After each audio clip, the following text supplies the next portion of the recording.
All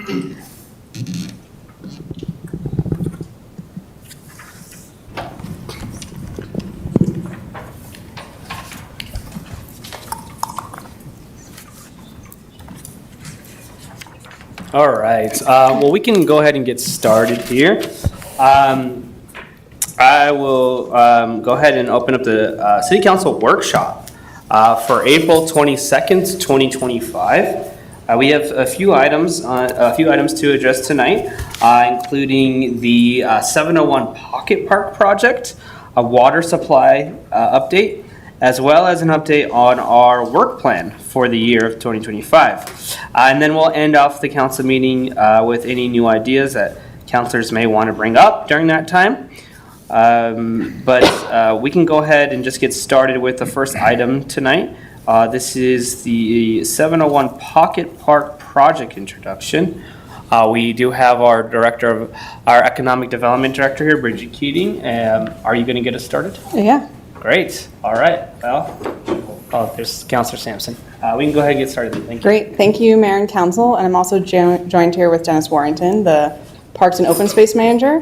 And so we're really excited to be here tonight to kick off the 701 Pocket Park project. So setting the table for the presentation this evening, we're gonna do a joint presentation between the two of us. So we'll start off with an overview of the property and then dive into the strategic outcome and guiding principles, talk about the project approach and schedule, look through the communications and outreach strategy, talk about some next steps, and open it up to questions and discussion. So for the property overview, we wanted to zoom out first about where this is located within Old Town. So the 701 Pocket Park project is located on the corner of Kimbark and South Public Road. You can see here that north of Emma, we have a lot of beloved city assets such as the Festival Plaza and the Collective. But south of Emma, we kind of see a gap of some of those activated community facilities or amenities. And so we're really excited about this project for filling that gap that we see on Public and really helping bring people from South Boulder Road up to Baseline. The other thing I wanted to highlight with this map is there's a blue dashed line right next to the Pocket Park location. Laura is funding streetscape improvements along the 700 and 800 block. And so there'll be new landscaping and public art and make it feel similar to the treatments that you see north of Emma. And so we're really excited about both these two projects, really providing an activation for an investment in the South Public Road and really seeing this as a catalytic project to bring more people throughout Old Town and stay for longer periods of time. The other thing that I want to highlight as far as the project context is where this is located within Old Town. So in thinking about Lafayette's overall demographics, about 19% of our residents identify as Hispanic or Latino. And then when you zoom into the Old Town area, about a 5-minute quarter-mile buffer from the Old Town area, it jumps up to about 30%. And so we just want to be cognizant of who is in Old Town and who may be using the park. And then we also wanted to highlight that 6% of Lafayette's housing stock is manufactured homes. And that's all within walking distance of this new Pocket Park area. So I'm going to turn it over to Dennis to talk about how this relates with some of our green spaces within the project area. All right. Good evening, Council. So what we've got here, the green dot in the middle is where 701 Pocket Park is. And what this is showing is what would be a 10-minute walk in any direction from that location. The Trust for Public Lands does advocate for there to be green space for residents in any community to be able to walk to. What this is highlighting here, you can see from that location, you can get up to Romero Park in about 10 minutes to John Breaux Park. East Simpson is just outside of that. You can't get to the Nature Kids Discovery Zone at Sanchez and then just touch the corner of Lamont Does Park. So this will be we believe a really big asset for East Old Town in that area to have a green space to go to. Let's see, next slide.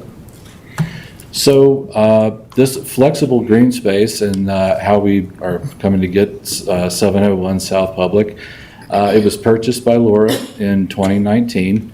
It's a small lot. It's 6,283 square feet, which if you're familiar with Spruce Park at the corner of Centaur Village, and Caria. It's going to be just a little bit smaller than that one. The city manager last year approached Laura about purchasing and developing this into a green space. They later on in the summer entered into an agreement for this to become a green space, and demolition for the building that is currently on the site is slated for spring, perhaps early summer this year. And we are waiting on some utility disconnects to happen, and as soon as that is done and approved through Excel, then hopefully that will happen. Great.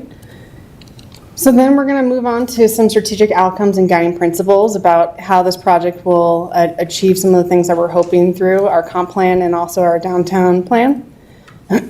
So we're familiar with the comprehensive plan wheel, and through that we have goals for a strong economy, environmental stewardship, community character, and connected community. And this project really achieves many goals in all those different categories. But I wanted to highlight that within our strong economy section, there is a strategy and policy about Old Town and looking to encourage the development of outdoor public plazas and outdoor green spaces as small gathering places. So this is something that we heard through our comprehensive plan process and community outreach, and is a strategy that we're looking to achieve. And then recently, in the past 2 years, we completed the Old Town Tomorrow Action Plan, and that was that process for looking about the transition from LoRa to the DDA. And within that action plan, there's a number of goals, and 2 of them align with this project, both in land use and character, and also public space and placekeeping. This idea of creating activity nodes along public roads, so there's more integrated green spaces, so when you're walking, you have something to do and you feel like I need to keep going and see what's next. And then also for just public space and placekeeping, making sure that we create some formal and informal gathering areas, and really kind of welcome everyone of all different ages and backgrounds to be able to move throughout Old Town. And through that plan, we actually did a rendering about a pocket park in this area, since it was something that the community really advocated for, the need of more green space. And the big disclaimer here is this is illustrative. This is not what the park design is going to be. This is just an example of how the space could be activated. And you can also see that this is the 700 block, and it shows investment over time. And so we can imagine that this will be a catalytic corner, and that might also have some additional investment with adapted reuse of the existing buildings there, or new buildings integrated in there and new streetscapes. So this is just an illustrative image of, we're really seeing that this project could be a catalytic investment for Old Town and south of Emma. So in your project memo, we had some guiding principles that we put together for this project, and I'm not going to read all of it, but I just wanted to highlight the themes that we're looking to achieve with this project. So enhance public gathering places, celebrate Old Town's creative identity, create passive recreation opportunities with integrated play features. I'll pause on this for a second. You know, this is a really small area, so it's not going to be a giant neighborhood playground and park, but there could be opportunities to integrate some, play features within it. And so we wanted to highlight that. And then ensure accessibility, inclusivity, and then prioritize sustainability and low maintenance. So throughout the project, we're going to be always reflecting back on these guiding principles. So with that, I'm going to turn it over to Dennis to talk about the project approach. All right, so next, what is a pocket park? And I mean, there's really no set definition, but it's just a small green space that are typically located in urban corridors. From a vacant lot, they're very small. And they can have some features in them, some trees, plants, pollinator plants, might have a small play structure, some seating areas, and some shade. We might also try and incorporate some art, some of the things like that right there. Here's our project team. Bridget and I are really trying to include all of the departments in the city to get their feedback and get their help, planning whatever permits there might be, communications, to help us with outreach to the community, really all of our city departments, and including council for your feedback and approving things going forward. And then the project schedule. So the first star is where we're at right now. We have going to start the community visioning and outreach. We are going to be issuing a design RFP maybe as early as the end of May or the beginning of June, and then we will award that, start the design phase.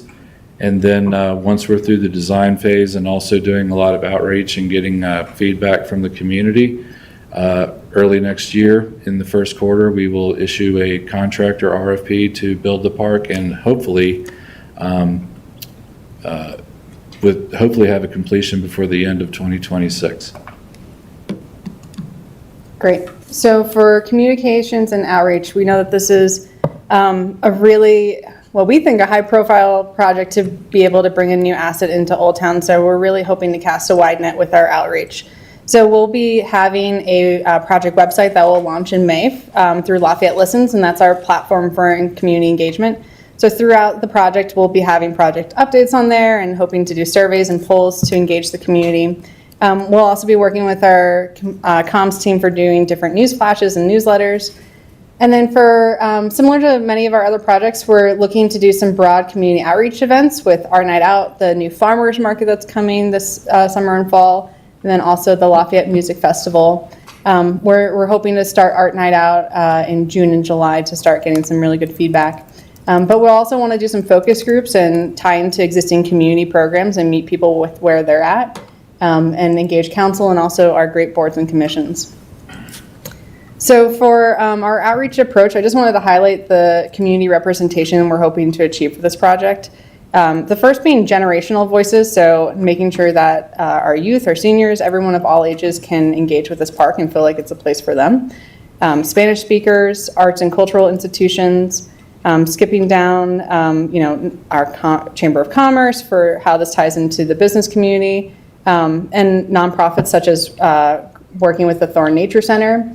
And then also I wanted to highlight again the mobile home park community, since they are, our adjacent neighbors with this, and making sure that this feels like a park that fits into what they're hoping to engage with in Old Town.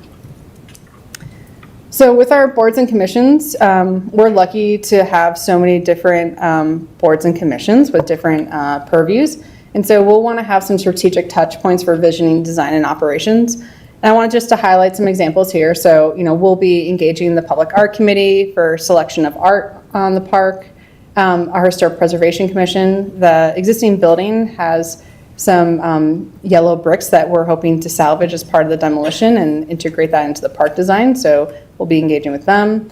And then another example is working with SRAB, our Sustainability and Resilience Advisory Board, to review specific elements of the park design to ensure alignment with the Climate Action Plan. So these are 3 examples. We'll be engaging with many other boards and commissions as well.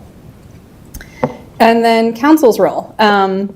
I know that you're all familiar with what your role is, but just wanted to highlight that within this project, we'll be looking to you, since you have a deepened understanding of the community priorities and needs. You can help us inform outreach and engagement, spread awareness of the project. That will always be a big one, especially when we're doing that outreach for the rest of the year.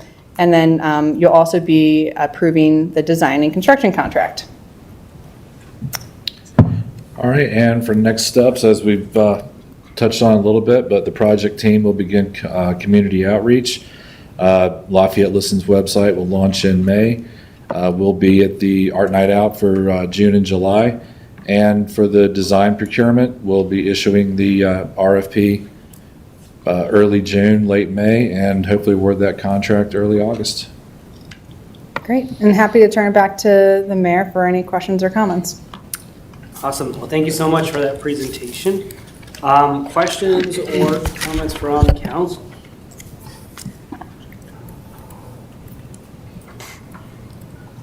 So I did have a quick question for you. So as of right now, in terms of like the site design of the park, we have nothing. It's Blank starting slate. from scratch. Yep. Okay. And so that's really where the community involvement will be needed. And then, are we thinking about doing anything with the with Public Road? I saw like in that design that we did. I know it's just a sketch there, but there's like some curb. The curb pops out a little bit, and then there's trees added like on beyond the sidewalk. Yeah, so that was an illustrative image as far as investment over time, but there is a project currently that Laura has funded to redo the streetscape for the 700 and 800 block of South Public, and then also do alley improvements. As you probably are all familiar with, we've done more streetscape projects north of Emma, and then south of Emma, it doesn't have necessarily the same treatment. And so this is actually a really tricky area because there are a lot of utility lines that run underneath that sidewalk. And so we're looking to do a project where we can integrate some more low plantings and save some of the trees that are there and integrate some public art. So that project was funded through Laura, and we have a designer on board. And so we're doing the design this year, and hopefully we'll begin construction later this year or early next year. Great. All right, any other questions? Councilor Tapia.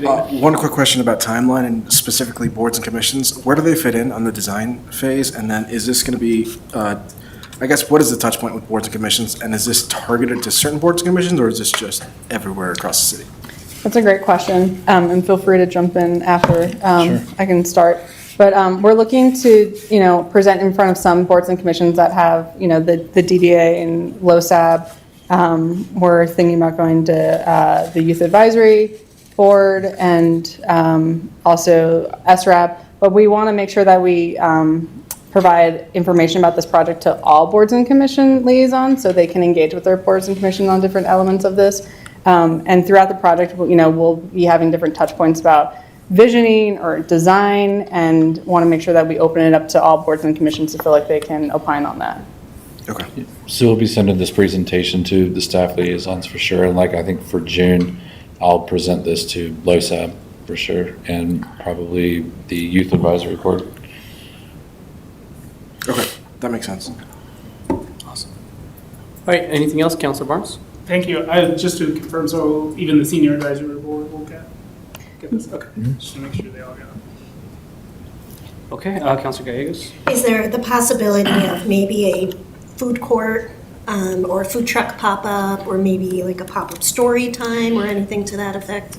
Yeah. Well, so I know one of the ideas we had talked about was that at least on Kimbark, there could be a roadway cut to give parking for food trucks. That's cool. Yeah, Thank you. and we're hoping, especially with our Downtown Development Authority, that there could be partnerships there for ongoing programming. And, having this be a space that, arts and cultural resources can use for programming as well. So hoping to tie this into another city asset such as Festival Plaza. Okay. Sorry, go ahead. Thank you, Mayor. So this is along Kimbark, not on Emma. Yes, I was referring to Emma a lot just as far as wanting to see more investment south of Emma. Yeah, so on the corner of Kimbark and Public. Thank you. All right, great. Well, that's all we have from council, but we look forward to updates as you get more and more feedback from the public and we start to see more of a sketch come together. I think that'd be exciting to check out when you get to that point. Great, thanks so much for having us. Thank Of you. course. Yeah, thank you. All right. So that brings us to our next item for tonight. This is the water supply and project update. I'll give staff a quick minute to transition, and then we'll get started.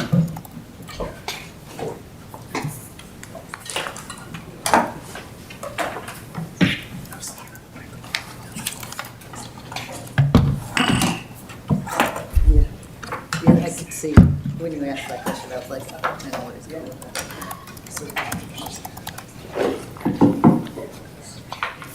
Yep, I saw the bicycle.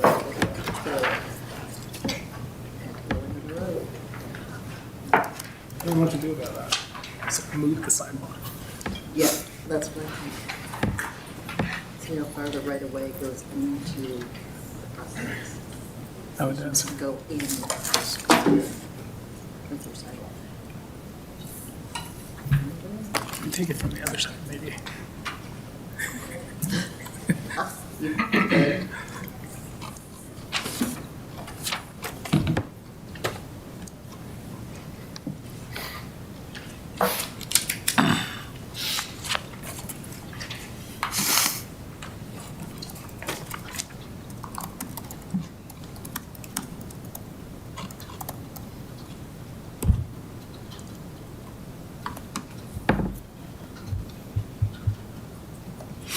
All right. So it looks like we're all good to go. We have our Public Works Director here, Jeff Arthur, to get the conversation started on our water supply and project updates. So I'll turn it over to you. Thank you, Mayor and members of council. Good evening. So we're here tonight with a update on our water supply. And so this is the time of year where we start to get a clearer picture of what our water supply is looking like for the summer. Fortunately, we're not here tonight with any immediate recommendations for council action, but it's something that we need to constantly be vigilant on and be ready to make quick decisions in the event that things change. So we're taking the opportunity tonight to give you a broad overview to help tee things up for decisions you will make for the course of the year. So our agenda for tonight will provide a brief kind of context of our overall water system. Our water resources manager, Carrie Bischoff, will give you an overview of our source water system.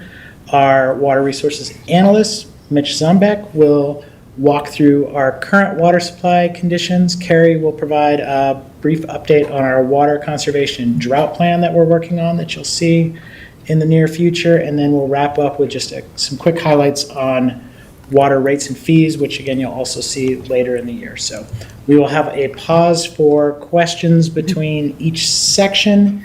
It is a ton of material, but I think if we can get some of that out in a broader context, hopefully it will make your life easier as we bring things to you in the future, and we can be more efficient when we do bring things forward to you related to specific changes. So to start off, so we share our water supply with the rest of the planet. And so to give you a little bit of context, so Lafayette sits just to the east of the Continental Divide, which is the red line on this map.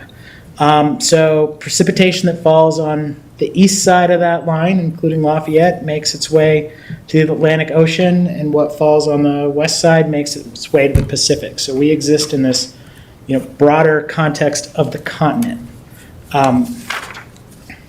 So in Colorado, about 80% of the precipitation actually falls on the west side of the Continental Divide. It doesn't make it over the top. About 80% of the population is actually on the east side of the divide.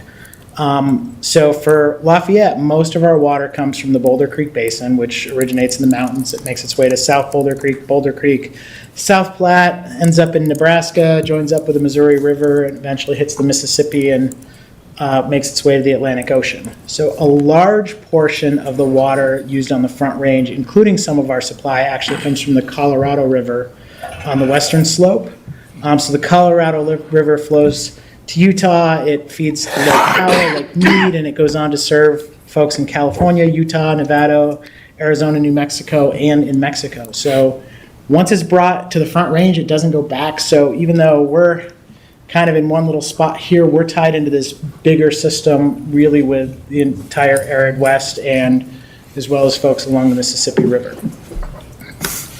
So to kind of walk through the path of a drop of water in our system, Carrie's going to go into more detail of kind of the specific source water end of things. But so our water supply is surface water. It falls in the Rocky Mountains on both sides of the Continental Divide. It melts into rivers and streams. It gets diverted from those rivers into ditches, reservoirs, and it even goes through a tunnel under Rocky Mountain National Park, which I think some of you have had the opportunity to see on the Northern Water Tours. From there, it goes into our raw water reservoirs at Baseline and Goosehaven up at 287 and Isabel. It gets pumped to our water treatment plant on Baseline Road, where it gets sediment is removed, filtration and disinfection. It moves into treated water storage tanks around town, and then it's piped throughout the city for domestic use, irrigation, recreation, fire protection. From there, what goes down the drain indoors is piped to our water reclamation plant on the east side of the city. That treated effluent is returned to Coal Creek, where it follows that same journey that eventually hits the Mississippi and the Atlantic Ocean. What's used outdoors, some of it runs off and follows that same path. Some of it soaks in and recharges the rivers and streams as groundwater. Some of it evaporates and turns into precipitation for our neighbors to the east. So it's all kind of a closed system, and we are sort of a piece in the middle of that. And so Carrie is going to talk about that piece of the process from the mountains to the treatment plant.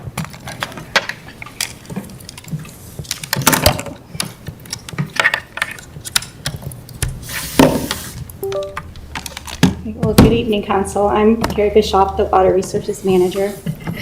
As Jeff mentioned, also here tonight is Mitch Zombeck. He's our Water Resources Analyst. He started with us last summer, and he's been a great addition to our team.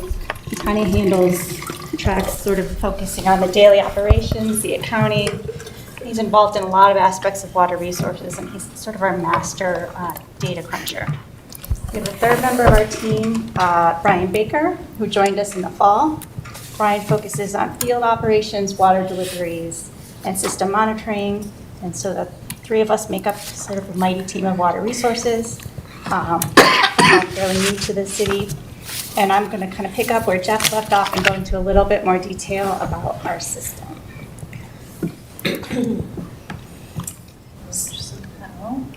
Lost connection.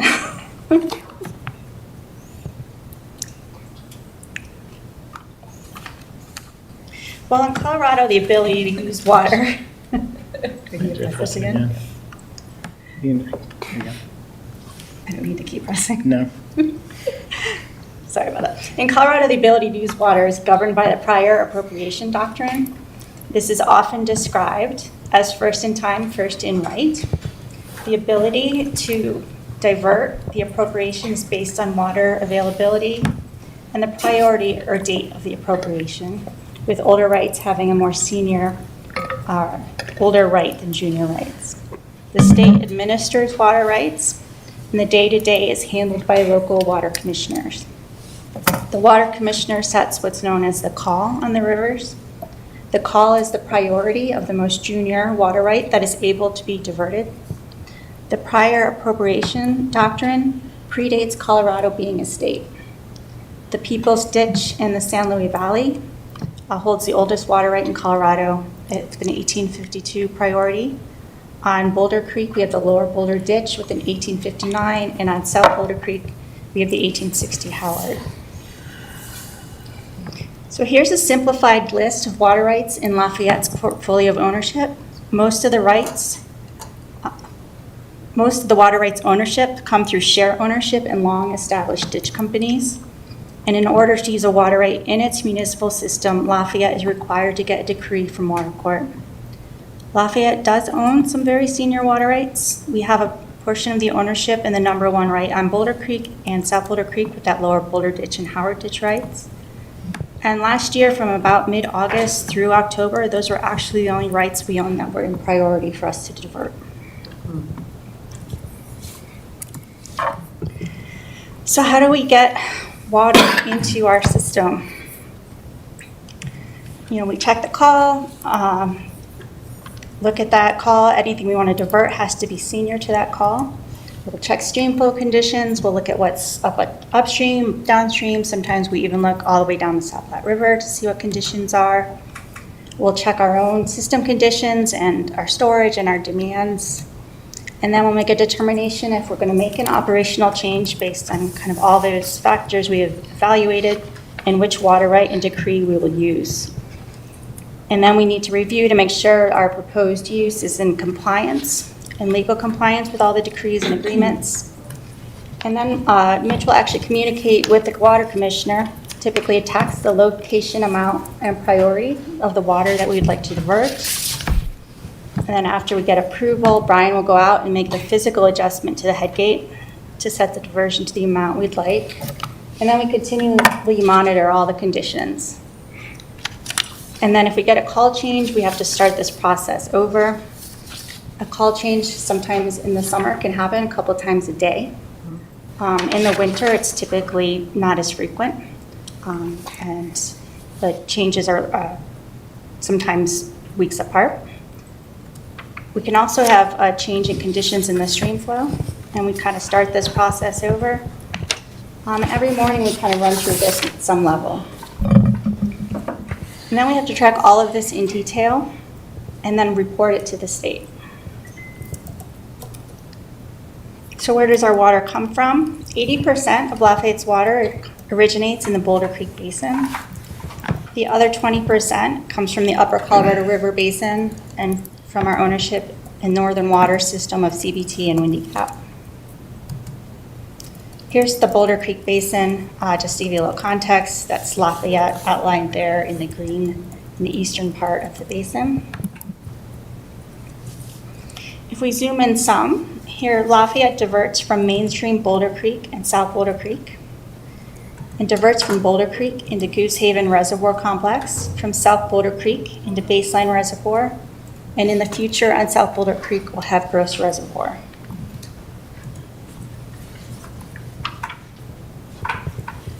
And a closer look at the Boulder Creek side of the facilities in the Lafayette system. Our point of diversion is at 75th Street,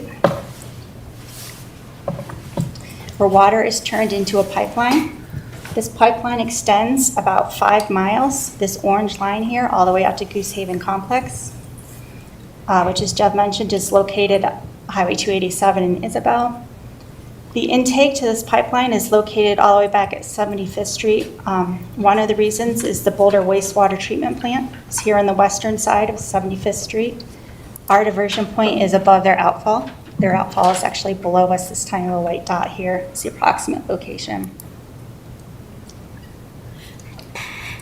We have a variety of head gates on our system that we operate.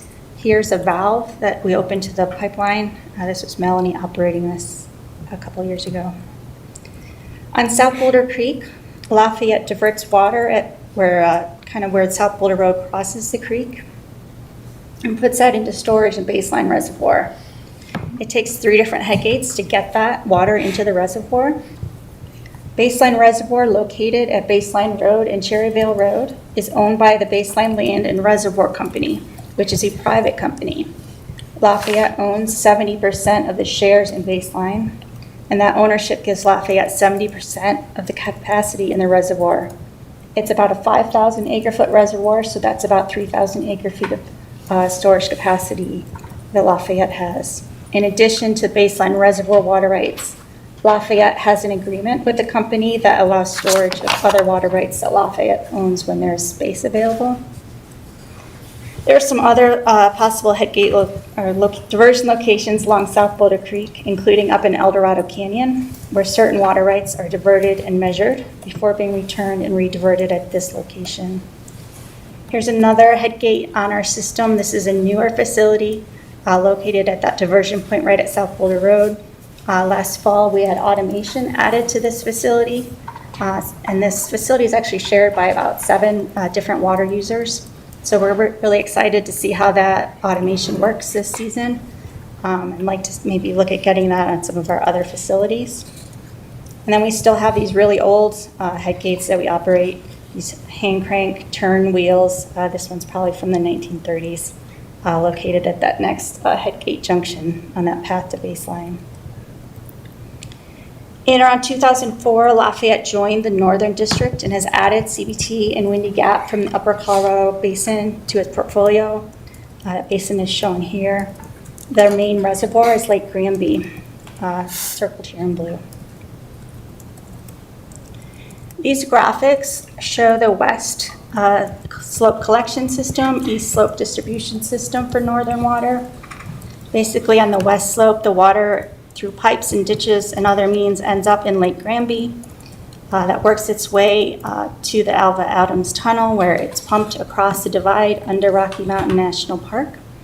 It pops out the eastern side of the divide, where it generates some hydropower, and then it sort of splits into a northern system to the Horsetooth Reservoir, and to the south to Carter Reservoir on Carter Lake, where Lafayette's water comes out of, down these long supply canals from Carter Lake to Boulder Reservoir, from Boulder Reservoir to Boulder Creek, from Boulder Creek to 75th Diversion, and finally into Goose Haven.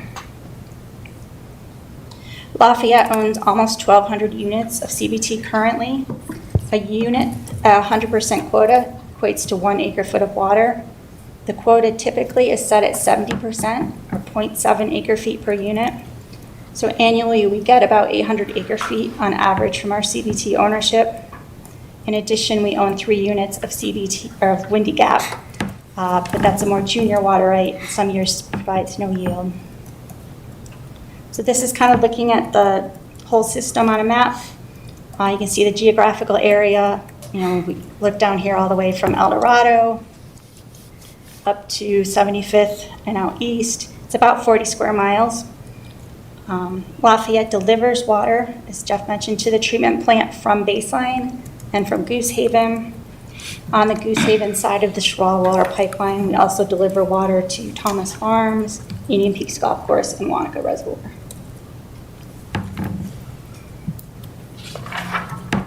So this summer, 2 additional cells will be coming online at Goose Haven. These are some of the future projects. This is a very near-term future project. This will double our available storage at this location. Expanding storage is very important to help build resilience into our system. We hope to start putting water early this summer. We'll kind of see how that timing works out. It may take a couple years to fill this additional storage because as we're filling, we're also using. So it's going to take a while to get those 2 additional cells full. Another project this year is Northern Water has Chimney Hollow Reservoir. This is up just west of that Carter Lake.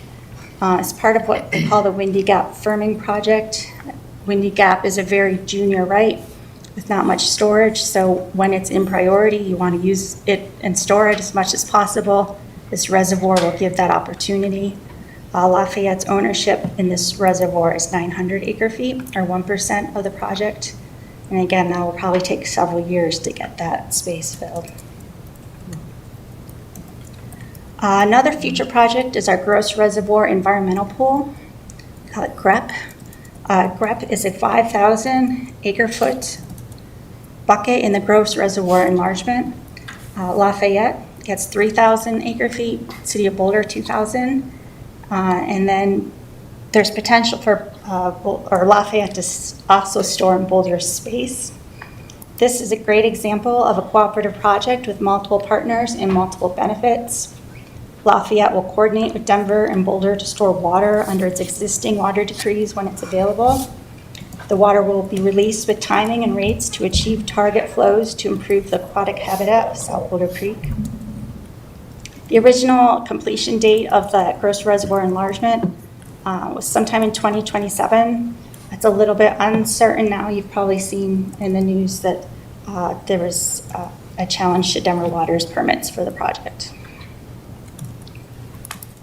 This just shows what we call the GREP, target flows. Lafayette and Boulder worked with Parks and Wildlife to come up with target flows for aquatic species. Boulder is responsible for the summer season. Lafayette is responsible for the winter season. And basically in the winter time, we'll store water in the springtime when it's available. And then in the winter time, when these flows are below these target flow rates, we'll release water from Gross Reservoir.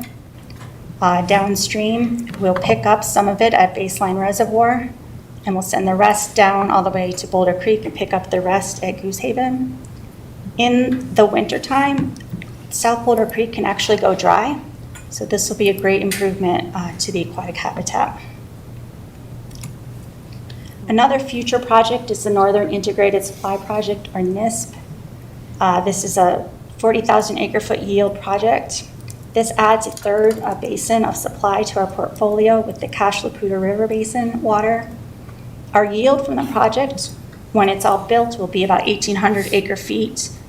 It entails building 2 new reservoirs, Glade and Gailton, and miles of pipelines. This project through Northern Water is about a $2.2 billion price tag. They've split it into 2 phases, the first phase being the construction of Glade and the pipelines from Glade. This is the project schedule for this first phase of NISP. And just sort of the takeaway from this is it looks like the end of 2030 is when they're anticipating the pipelines and the reservoir will be complete.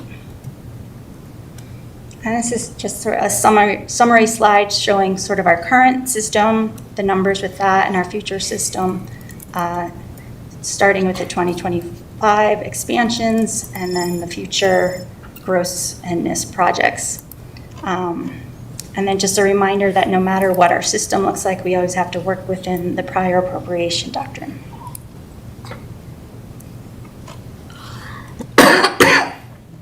So we're going to pause for any questions you have about the existing proposed water system before we jump into how things are looking this year. Great, yeah, thank you so much. Yeah, questions on this section of the presentation? Council Barnes? Thank you, Mayor. I was wondering about calls on, that we have to address. You said that there could be a change in stream flow could trigger a call. Sometimes, like in the summer, maybe a storm will cause a large increase in stream flow, and so maybe they'll change a call to a more junior priority so that more people can divert for a period of time. Or you could have somebody change their diversion amount, you could see the stream flow drop and the availability is not there, and so they might want to make a call change to make it more senior, so fewer people are able to divert. Okay, thank you. Yeah. And there's a couple more ones. Okay. And you said there's 3 head gates at South Boulder Road?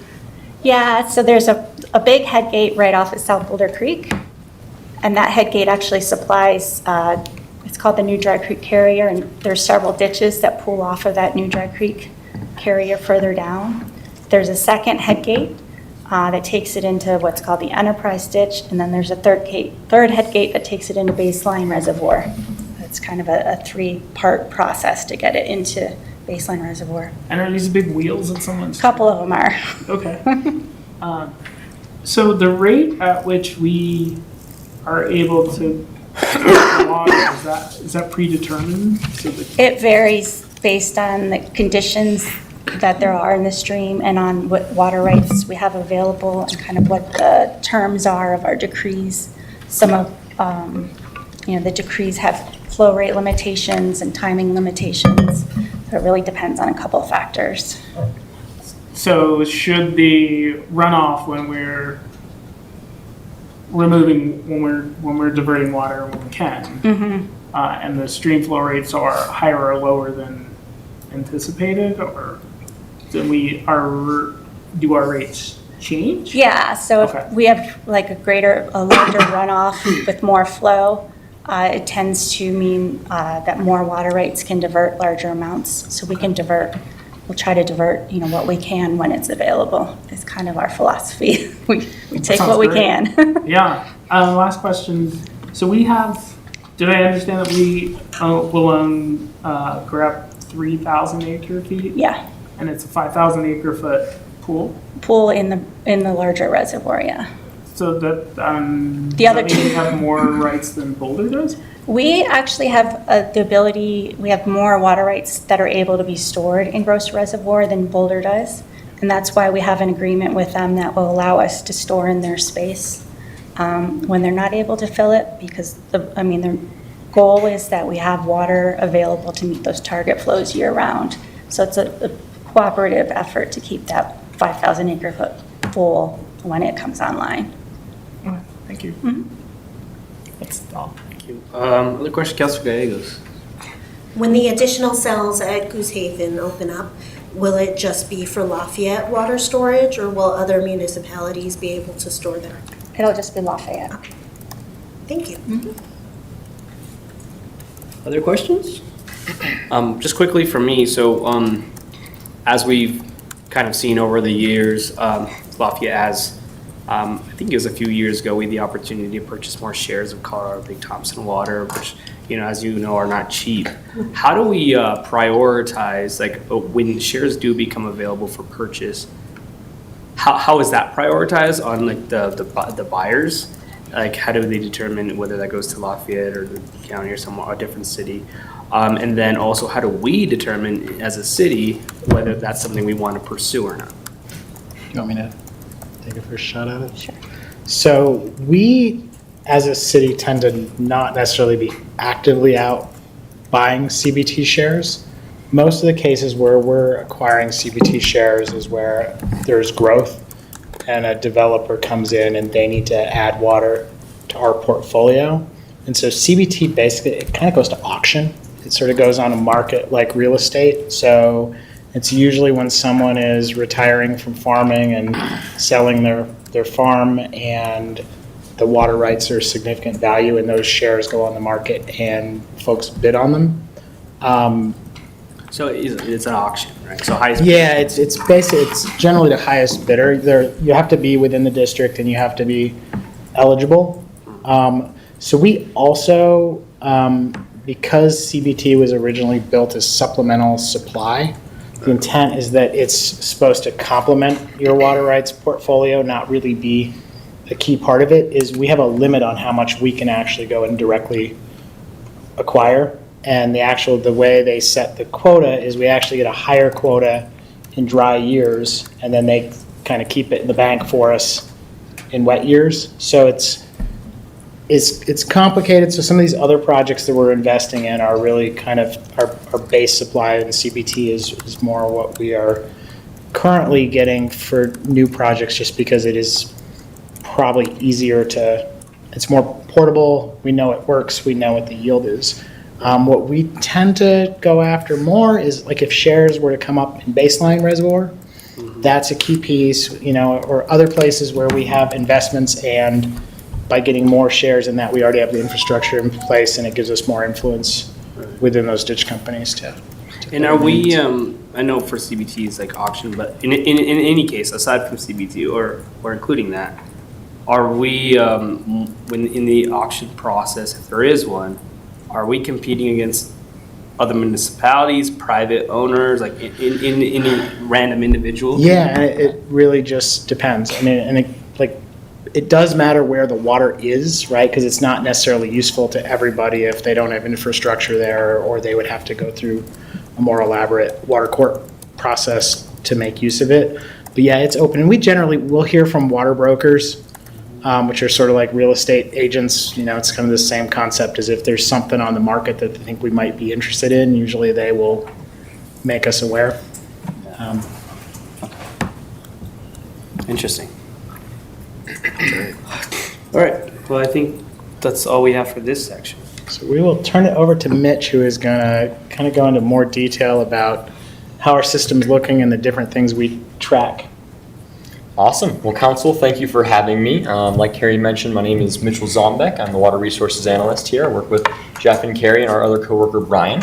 And we're going to be talking about data today, so get excited for that. So water supply conditions and indicators. We're going to run through this, and hopefully you'll have a better understanding of where we currently sit. So before we get started, you'll notice these little arrows in the top left section of a bunch of my slides. They're basically just a qualitative assessment on our current condition and indicators that we're going to be taking a look at. Sort of think of them more of like a green light, yellow light, red light. Maybe green light is sort of average, above average, yellow is maybe around average, and red is sort of downward trending below average. So starting to get into it here, this is our current City of Lafayette reservoir storage. And as you can see, we have 4 different pie charts here. This furthest left one is our system total. And the system total encompasses Goose Haven, Lafayette and Baseline, and also our CBT.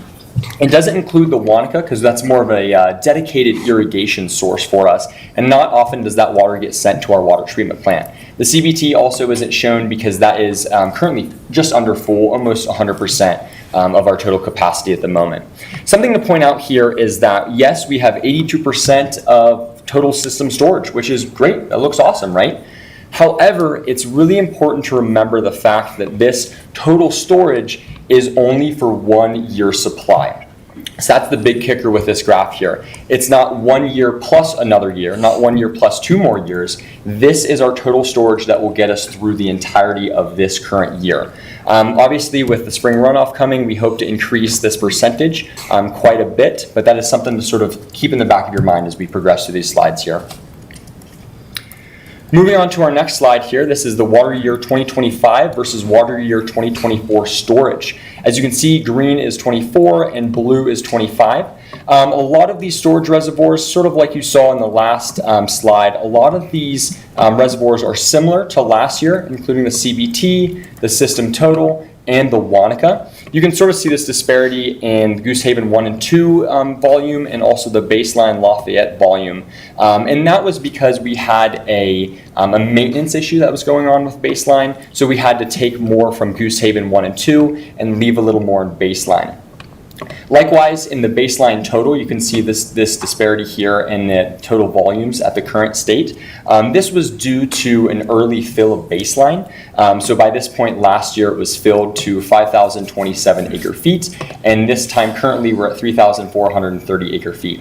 Now I want to say acre feet, it's sort of a weird measurement of water. It's the equivalent of 325,000 gallons, or what 2 families need for water usage in a year. So sort of keep that in mind. We're going to use that unit a lot here. So moving on to our next slide, we have the current state of Colorado reservoir storage. This is sort of important because it gives an overview of all of the reservoir, all the basins and their respective reservoir storage throughout the state. 3 that we have highlighted here are the South Platte, the Eastern South Platte, and the Colorado headwaters. Something to point out between all 3 of them is this disparity between last year's numbers and our current year's numbers. And this is the exact same date for 2024 and 2025. Now that difference basically is due to a lower drawdown of the reservoir storage last year in 2024. So we sort of started 2025 as in a deficit. So we had to sort of make up that difference, and we're currently still working to make up that difference. Now South Platte, that's basically us and all of our neighbors. It's important for us to look at just because it gives us puts our ear to the wall on how we are doing and how the rest of our basin is doing. Moving downstream to the Eastern South Platte, this is basically all of the reservoirs that are downstream, closer towards the Greeley-Sterling area. And again, this is important because a lot of those reservoirs downstream of us have more senior rights, so they tend to fill they tend to fill before us. So we'd like to keep an eye on that. If that water or those reservoir storage levels are getting closer to 100%, it means we're going to be coming into priority, hopefully soon. And the last one to look at here is the Colorado headwaters. That's important, as Jeff and Carrie both mentioned, because we technically have water units on the western side of the divide with Northern Water Conservancy District, and they pull their water from Lake Granby all the way over to the Front Range, and that's where we get that water from. So just another thing to look at and sort of keep an eye on. Up next is the water year 25 versus water year 24 demand. As you'll see, the green columns here is 24, the blue is 25, and this orange line is our 20-year average. This highlighted orange and blue line, that's our current demand at the moment as of yesterday, April 21st. And it just shows that we're sort of tracking on par to meet the end of the month with a similar volume as we did last year this time. Again, same thing with the rest of the columns here. Very on par, very average of it was last year and compared to the 20-year average. Something to note, however, is we have seen a spike in usage in the past years going above the 20-year average. And not only that, we've also seen a lateral movement, an increase in the summer months, where you say, for irrigation.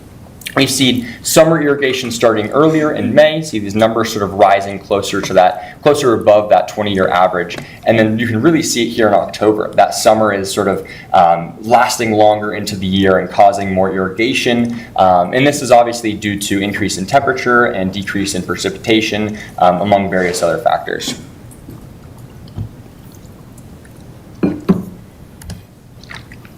Excuse me. So next here we have snow telemetry sites, or SNOTEL. Many of you have probably heard of this. It's a frequent thing to look up west and see the snow-packed mountains and say, wow, we have a lot of snow up there. But how do we actually quantify it? There's sites up in the mountains, sort of at or above tree line, areas that contain snow for the majority of the winter into the spring, and they give us insights into the actual snowpack that we're seeing and what we potentially will see downstream. You can sort of just see briefly here, these 3 sites are the sites within the border watershed, and we look at them and they give us perspective on what we're looking at in terms of snowpack. And then again, they're correlated with the percent of median legend down here. Moving next, now what is a SNOTEL site? Now a SNOTEL site is basically a cluster of instruments nestled in the mountains that collects various forms and types of data that we use for water forecasting. The main ones we want to talk about here today are this temperature sensor, the snow pillow down here, and the snow depth sensor. So obviously, temperature sensor, it does what you'd think it do. It captures temperature on various timestamps throughout the day. Sort of gives you an in-the-air conditions report of what's going on at that site. The second thing to talk about is the snow pillow. Now, snow pillow is basically just a big scale for snow. It measures the density of that snow and then sends that into this equipment shelter to start an equation. And that second part of that equation is this snow depth sensor. It uses radar to measure the depth or the height of the snow column. With that snow depth and that density, you can get what's called snow water equivalent, or SWE. And this is basically converting the depth and density of snow to an inch measurement of water. It's sort of one of the best ways we have to measure snowpack and the amount of runoff that we could potentially see. Now, and this is what we would normally see in a snowpack accumulation graph. This is taking data from those 3 sites that we just saw, summing that total snowpack, the increase and the decrease of the snowpack throughout the year, plotting it here, and then plotting it against different percent of averages. So currently we're sitting just down here, just at the edge of this blip up again. We sort of saw a peak snow water equivalent around the April 7th or 8th time period.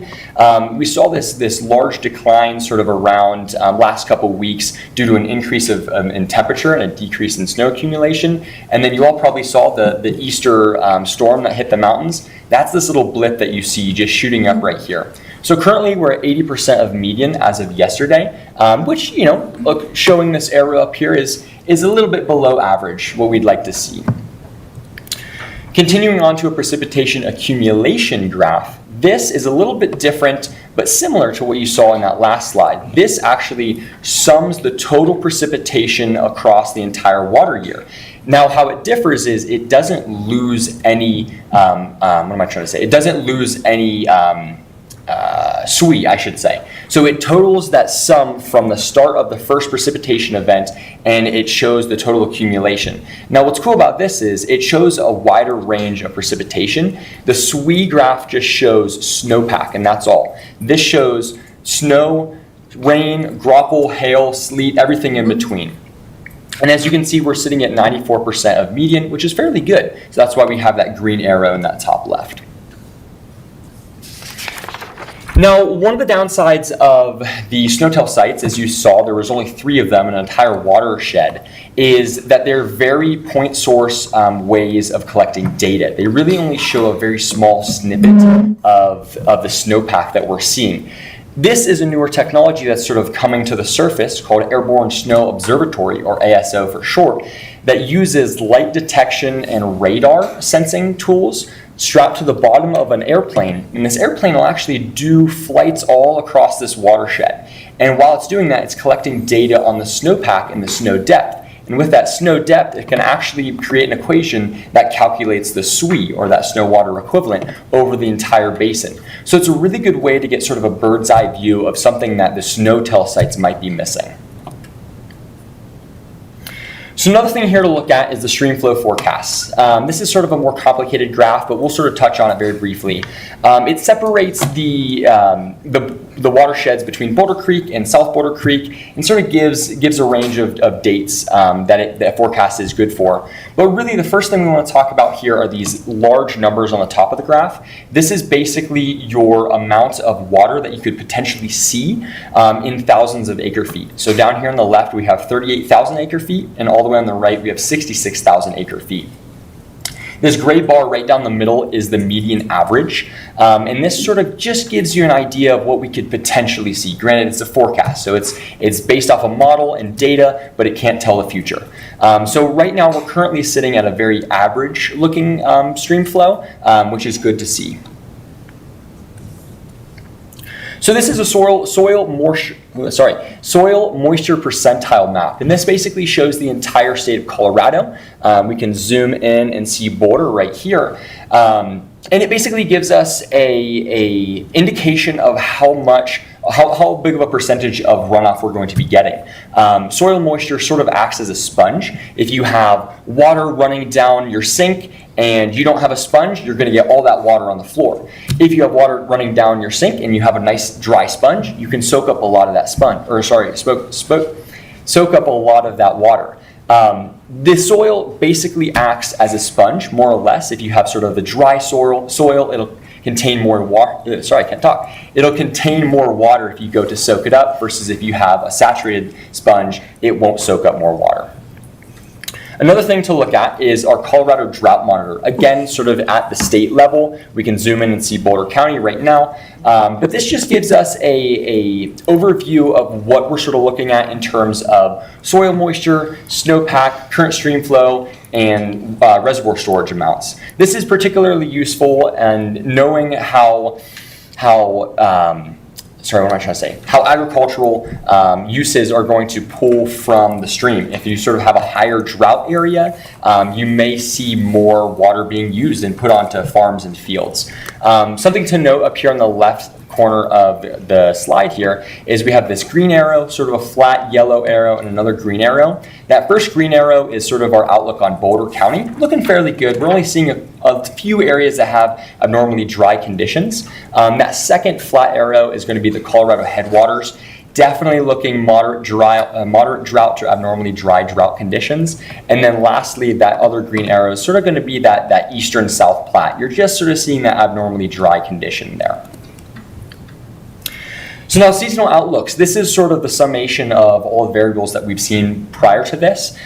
This basically gives us an idea of what we may be seeing in the next couple of months. Now you're probably looking and you're saying, wow, like this, I can read a weatherman forecast. I see sort of this darker red and it's probably going to be really hot in the desert Southwest and it's going to be very wet and moist in the Atlantic coast. However, to sort of look at this more in depth, you have to know that this above here and below there is an increased probability of an above/below normal temperature or precipitation amount. So it's really just a chance that the temperature might be more than what it was in the average. Again, same thing with the precipitation. There's a chance that the precipitation might be more than what the average historically was. Now to summarize everything here, this is all of the arrows that I sort of pointed out and told you all to pay attention to. And this is our qualitative way of assessing where we currently sit. We can go through these individually here. The Boulder Creek snowpack, 80% of median, sort of less than ideal, sort of trending downward, hoping to get more snowpack in the next couple months. Boulder Creek precipitation year to date, looking fairly good, 94% of median. The reservoir storage for Lafayette and the South Platte Basin, we're at 82% of water supply for Lafayette, looking fairly good and hoping to fill more of the reservoir capacity here soon. And then South Platte Basin, about average for this time of year. Lafayette custard demand, again, average for this time of year, gave that sort of that horizontal yellow line. Drought monitor for Boulder County, Upper Colorado, South Platte Basin. Minimal drought conditions in Boulder, moderate drought conditions in Upper Colorado, and again, minimal in South Platte Basin. Stream forecast for Boulder Creek and South Boulder Creek, sort of expecting average flows compared to the historical. Precipitation forecast and temperature forecast, leaning below normal for that precipitation, which we don't really like. We want water, we want rain. Temperature forecast, again, hotter than average. We don't usually like that hot of heat in the summer. Soil moisture, average for the time of year, again, sort of that flat yellow line. And then CBT quota, we got a 70% CBT quota, which is about average for this time of year. So that's all of our conditions currently summarized, and I'd like to pass it off to Carrie here to finish it off. Yeah, so with it still being relatively early to know exactly how runoff is going to shake out, and with our current restrictions that Lafayette has in place, we're not recommending implementing any further demand reductions at this time. However, there are several of the conditions that Mitch pointed out that are concerning, so that we'll continue to monitor and report back if necessary. Additionally, we are developing a drought response plan that I will get to in a little more detail in a moment, which will help inform effective demand reduction measures should it become necessary. A reminder that Lafayette has year-round permanent water restrictions limiting irrigation to 3 days a week between 6 p.m. and 10 a.m. And this year we're asking residents if they can help us out by scheduling their watering times and days to avoid peak times. Avoiding running irrigation systems on Monday, Wednesdays, and Fridays between 3 a.m. and 7 a.m. helps lessen the stress to the treatment plant and the distribution system. Let's have another pause here. Thank you. All right, so I believe we have one or two more sections following this, but are there any questions on this portion? Counselor Barnes. Thank you, Mayor. The guidance that was just read, is that on our, I don't see it on our materials or on. Oh, the 3-day, or the peak avoided, it'll be coming out in some kind of communication releases. Yeah. Okay. And are we doing any water modeling, or the analysis is what we have? We can't really model anything. Yeah, I think a model would be sort of potentially in the works in the Well, future. we do have a system model that our engineering consultants use. We don't have an in-house model. Thank you. So, and I will point out, if you notice on these slides, there are a lot of federal agencies listed. Yeah. And so just as you're having interactions, super important. You see USGS, USDA, NOAA, like we at the local level rely heavily day to day on science that is coming from those agencies. So it's super important just for us to do what we do day to day. Thank you. All right, anything else? All right, let's move forward. I'm just going to touch real briefly here on our efforts with an integrated water efficiency and drought plan. So last fall, a Lafayette team attended the Growing Water Smart 3-day workshop put on by the Sonoran Institute, where we developed a custom action plan to integrate water resources and land use planning to work toward a more resilient water future. And then shortly after that workshop, we kicked off the development of an integrated water efficiency and drought response plan. We're working with our consultant, Intera. The Growing Water Smart team is part of the team developing this plan, along with some other staff members. This team will meet for 5 workshops and review the plan. This will actually be the first integrated plan approved in the state. Typically, the entities do separate plans. They do a conservation plan and a drought plan, and the conservation plan is approved on a 7-year kind of program with the state, and the drought response plans are not required by the state, but are recommended every 5 years. So we're combining the efforts into one plan. Kind of the benefits of doing an integrated plan include cost efficiencies, succinct messaging between normal and shortage years, and collaborative outcomes accompanying a more holistic planning approach. We applied for and received a water plan grant that will cover about 70% of the cost of the plan development. These are the workshop topics that the staff team will work through. We've had 2 workshops so far. The first workshop, we covered some big picture items and developed some goals and key metrics. We just had a workshop last week where we started talking about water efficiency measures that can be implemented by the city in the next sort of 5 to 7 year timeline. The next workshop we're holding this summer is kind of the one I think I'm most interested in, is the drought piece of it. And in this, we'll actually start to develop a quantitative method of evaluating our system. We'll come up with triggers and of reduction targets, and we'll develop sort of a tiered system of drought response and drought levels, and really be able to monitor that on a kind of a real-time basis.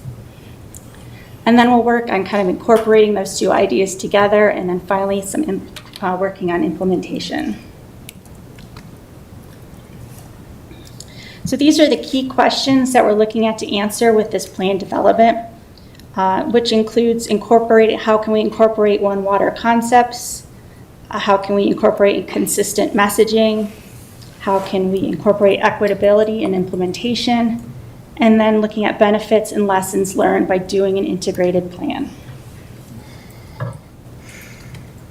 These are the key metrics that the plan development team has identified that they would like to see in this plan, which include incorporate efficiency and drought, which can be used to develop foundation for other planning efforts, develop clear and measurable metrics to evaluate progress and to be able to take action when necessary, to transfer institutional knowledge, have a plan to not only survive but thrive through a drought, and then to get buy-in from staff, city council boards, and the community. Here's the project schedule. We're currently in the workshop and data analysis task phase. The plan will be drafted and then reviewed internally. The plan will then come to city council towards the end of the year for city council review. Then there will be a 60-day public review process. And then it will ultimately come back to city council in the first quarter of 2026 for approval. And then we'll go to the CWCB for state approval. Here are some of the water efficiency programs currently available that are being managed by the sustainability team in Resource Central. And you can find out some more information about these programs on the city website.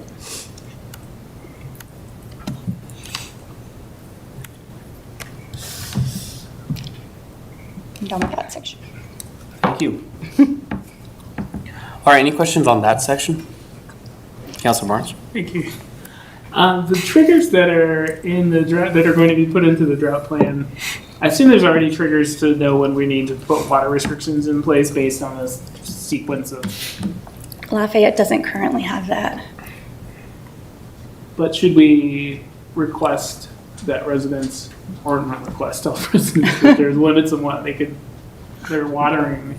They've kind of been done ad hoc over time, and so what we're looking to build is kind of what you described as having a model so that we know if parameters on our supply look a certain way, demand is projected a certain way, and there's a gap, what are the sets of strategies we would employ to get a demand reduction to close that gap?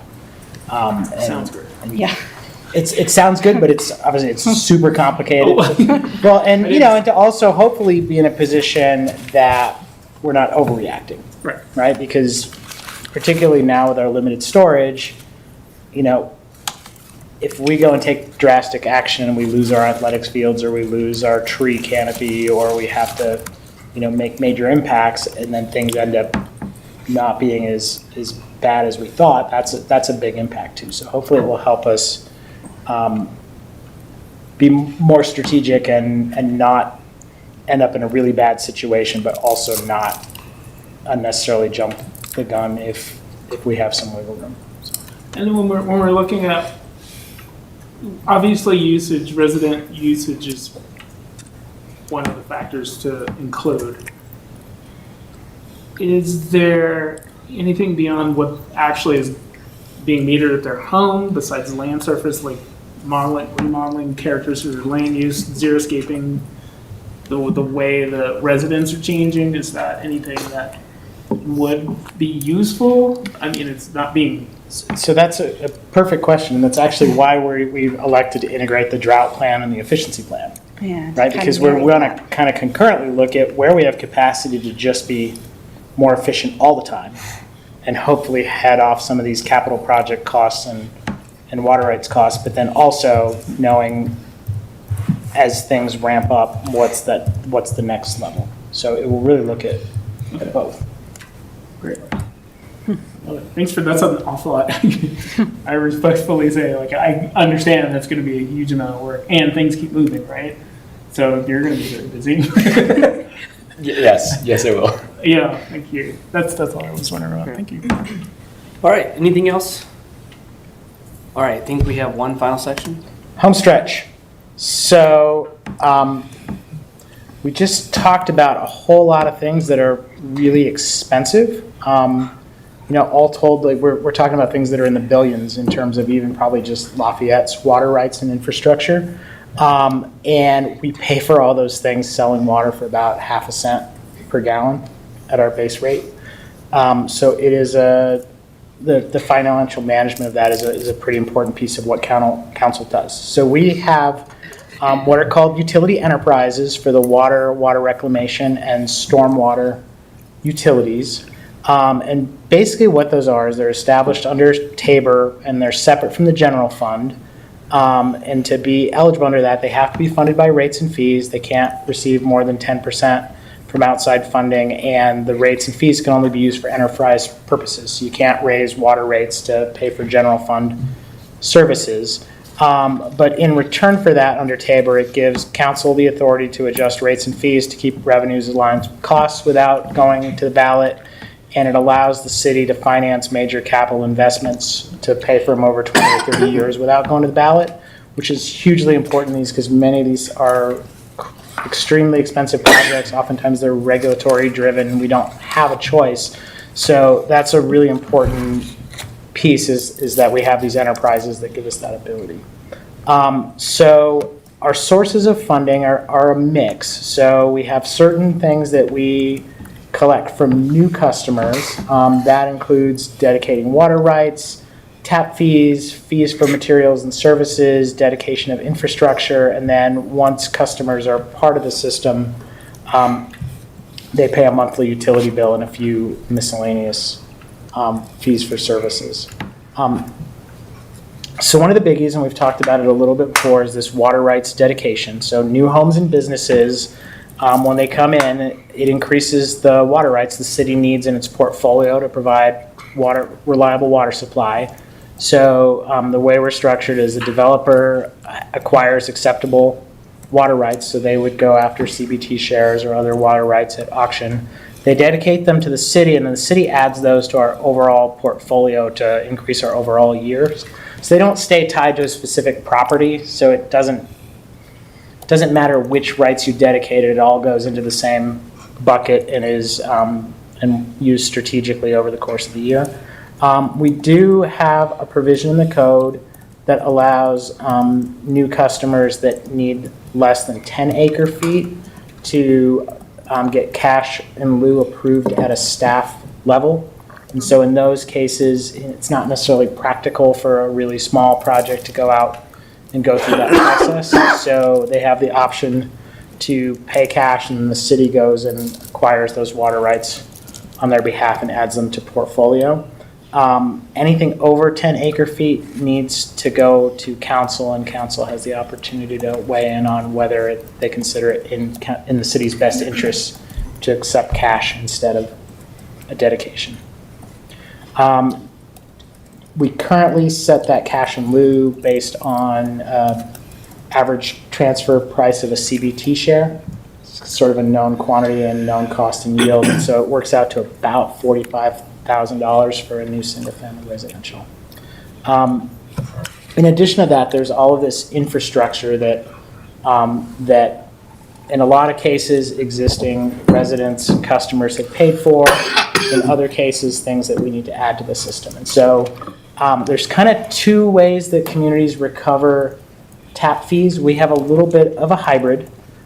So one approach is what's called a buy-in methodology, and that's basically you know what your overall system is worth, that all of your existing customers have paid for, and you sort of divide that out into shares based on equivalent user units. And if you're someone new coming in, you're buying a share and you're buying into that system like stock. You're now a co-owner of the company, and then those funds help offset the cost that the existing customers have paid to provide that infrastructure. Another methodology is a capital expansion method, and as we move forward, we'll likely see a bigger piece of that because of some of we're at a point where we're really going to have to add new infrastructure and new projects in order to support growth. And in that case, you figure out the value of those assets. Generally, what you end up doing is you bond for those, and that debt service basically spreads out over a 20 or 30 year period. And as new customers come in over that 20 or 30 year period, what they pay in tap fees pays your debt service off over time. So you basically sort of sync up your revenue stream with your expenditures to keep everything in check. And then new projects fairly typically are responsible for installing the pipelines and other infrastructures within the scope of their project. In some cases, it's necessary for them to build improvements offsite to tie into the system, or potentially to upsize if we don't have capacity. So as we look at tap fees, and we will be having more discussion about tap fees as we move forward with looking at our rates and fees later in the year. But basically, your tap fees have to be legally defensible and have a technical basis. And so there's a max we can charge, but you don't necessarily have to charge that full amount. Generally, the tap fees for new customers are paid by the developers and they're passed on to the purchaser as part of the cost of the home, and they pay it over the life of the mortgage. So the city can charge less than the max, but the challenge with that is the balance is then borne by the existing customers through their water bills. So just for example, if we end up needing to spend hypothetically in the ballpark of $150 million on a new water plant, we would likely finance that, and it would be in the ballpark of $15 million a year for the next 20 years. But our current annual revenue from billed to customers is only about $15 million a year. So if we were going to pay for all of that through monthly water rates, we would have to, theoretically double those monthly water rates. So by looking at making sure that our tap fees are sufficient so that the new customers that come in and are going to directly benefit from that are paying for that through their mortgage, it lets us keep more realistic rates for the remainder of our customers. So that's sort of the new customer piece. Our existing customers pay a fixed monthly charge and then a charge based on their metered usage with a tiered rate structure. So again, a lot of the stuff we talked about is fixed infrastructure and water rights that we have the costs regardless of how much the usage is. So the fixed charge helps us have revenue stability as things go up and down with usage year to year. And then our tiered rate structure helps account for the fact that some of the water we have is more expensive than others. And so when folks are using a large amount of water or using it during the peak summer months, that's a higher cost because we have to have enough infrastructure to hit those peaks, but we're not collecting revenue for it in the winter when they're not using it. And so this is just a hypothetical to sort of give you a sense of how that tiered rate structure plays out over the course of the year. So for a lot of customers in the winter, in January, February, those tend to be the lowest months of the year. So a lot of folks are able to stay within that first rate tier. It's the cheapest water. That tends to start to ramp up as we get into April and May. We've already, when it was hot a couple weekends ago, people seem to already be starting to turn on their sprinkler systems.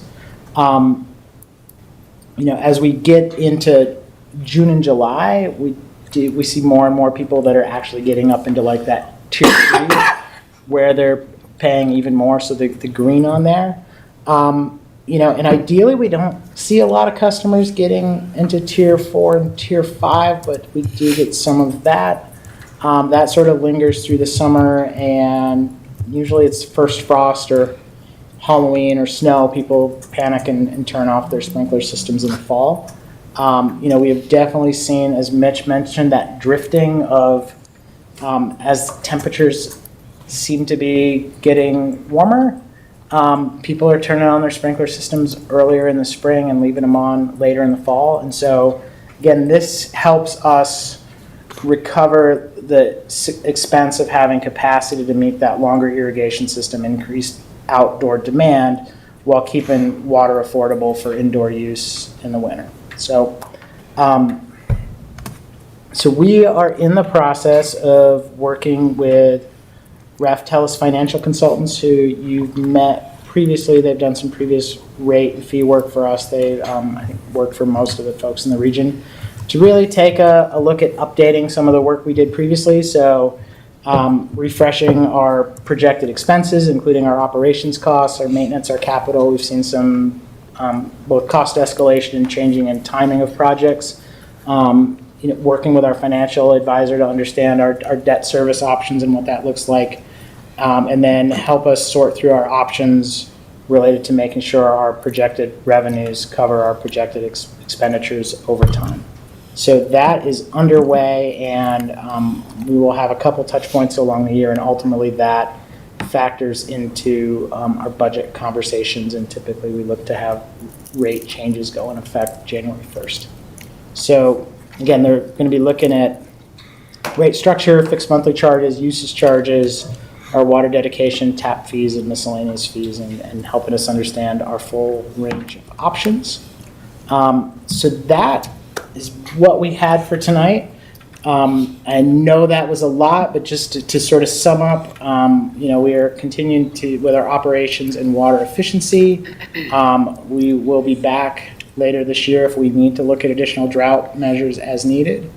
You will see us related to some major capital projects over the course of the year. We'll be back toward the end of the year to talk about the integrated water conservation and drought plan. And we'll be back later in the year with some rate and fee updates. And since you sat through all of this tonight, we will not have to repeat it in this level of detail for each of those items. So I appreciate your patience, and I do hope that it will be helpful teeing up those conversations so that we can have meaningful dialogue as we bring those items forward. So that's what we have.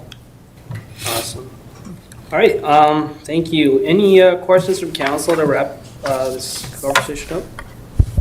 Councilor Sampson? Will David have to go through this? I think he's watching tonight, or he will watch. He can watch it double speed. Anything else? Councilor Barnes? Thank you, Mayor. Just to be clear, if a development should come in, when a development comes in and they obtain water rights, and that goes into our portfolio, those are not specific to that development, those water rights, so they don't necessarily, they don't own those, even though they're bringing water No, rights. it's part of it, because otherwise it would be, we would have to be doing different drought restrictions for different people chasing back to so it all goes in the hopper, and typically in a given year, some water rights perform better than others. So, a lot of the newer folks are bringing Colorado Big Thompson shares, and those actually give a better yield in a dry year. So it's good that we have a diverse portfolio from a couple of basins, and so it still has value. That's all I wanted. Thank you, Mayor. Yeah, no worries. All right. Looks like I think that's it for our council, but we look forward to the future conversations coming about, and I think you all did an excellent job of taking a really complicated and heavy subject and condensing it down. So we really appreciate that, and like I said, we're pretty excited to talk more throughout the year. Thank you. Yeah. Thank you for being here. I appreciate it. Thank you so much. All right. So we have one final item tonight, and before any new ideas, and this is an update on our 2025 work plan. I'm really excited to see this on the agenda. I know council has been over the last couple of years talking about quarterly updates or however frequently, and so really appreciate staff bringing this forward. So we'll give these folks a minute to get set up, and then we'll get started.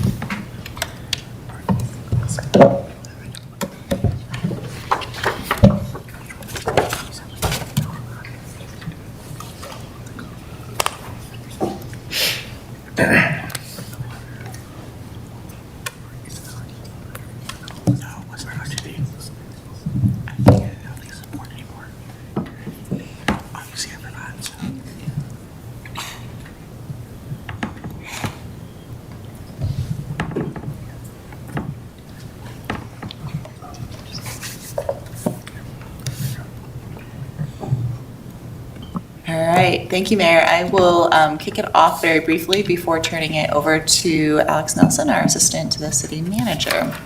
So we're here tonight a little later in the year than we planned for moving forward, and we'll talk about the cadence a little later in the presentation. But tonight we wanted to talk briefly about what is in our work plan, sort of how do we define what is a work plan item and what is kind of operational work, and then some updates that we're making this year to our work plan, and then we'll touch on some project updates from this year, things that are completed, things that have been added to the work plan, and finally end on a new process of integrating our boards and commission accomplishments and upcoming work plan.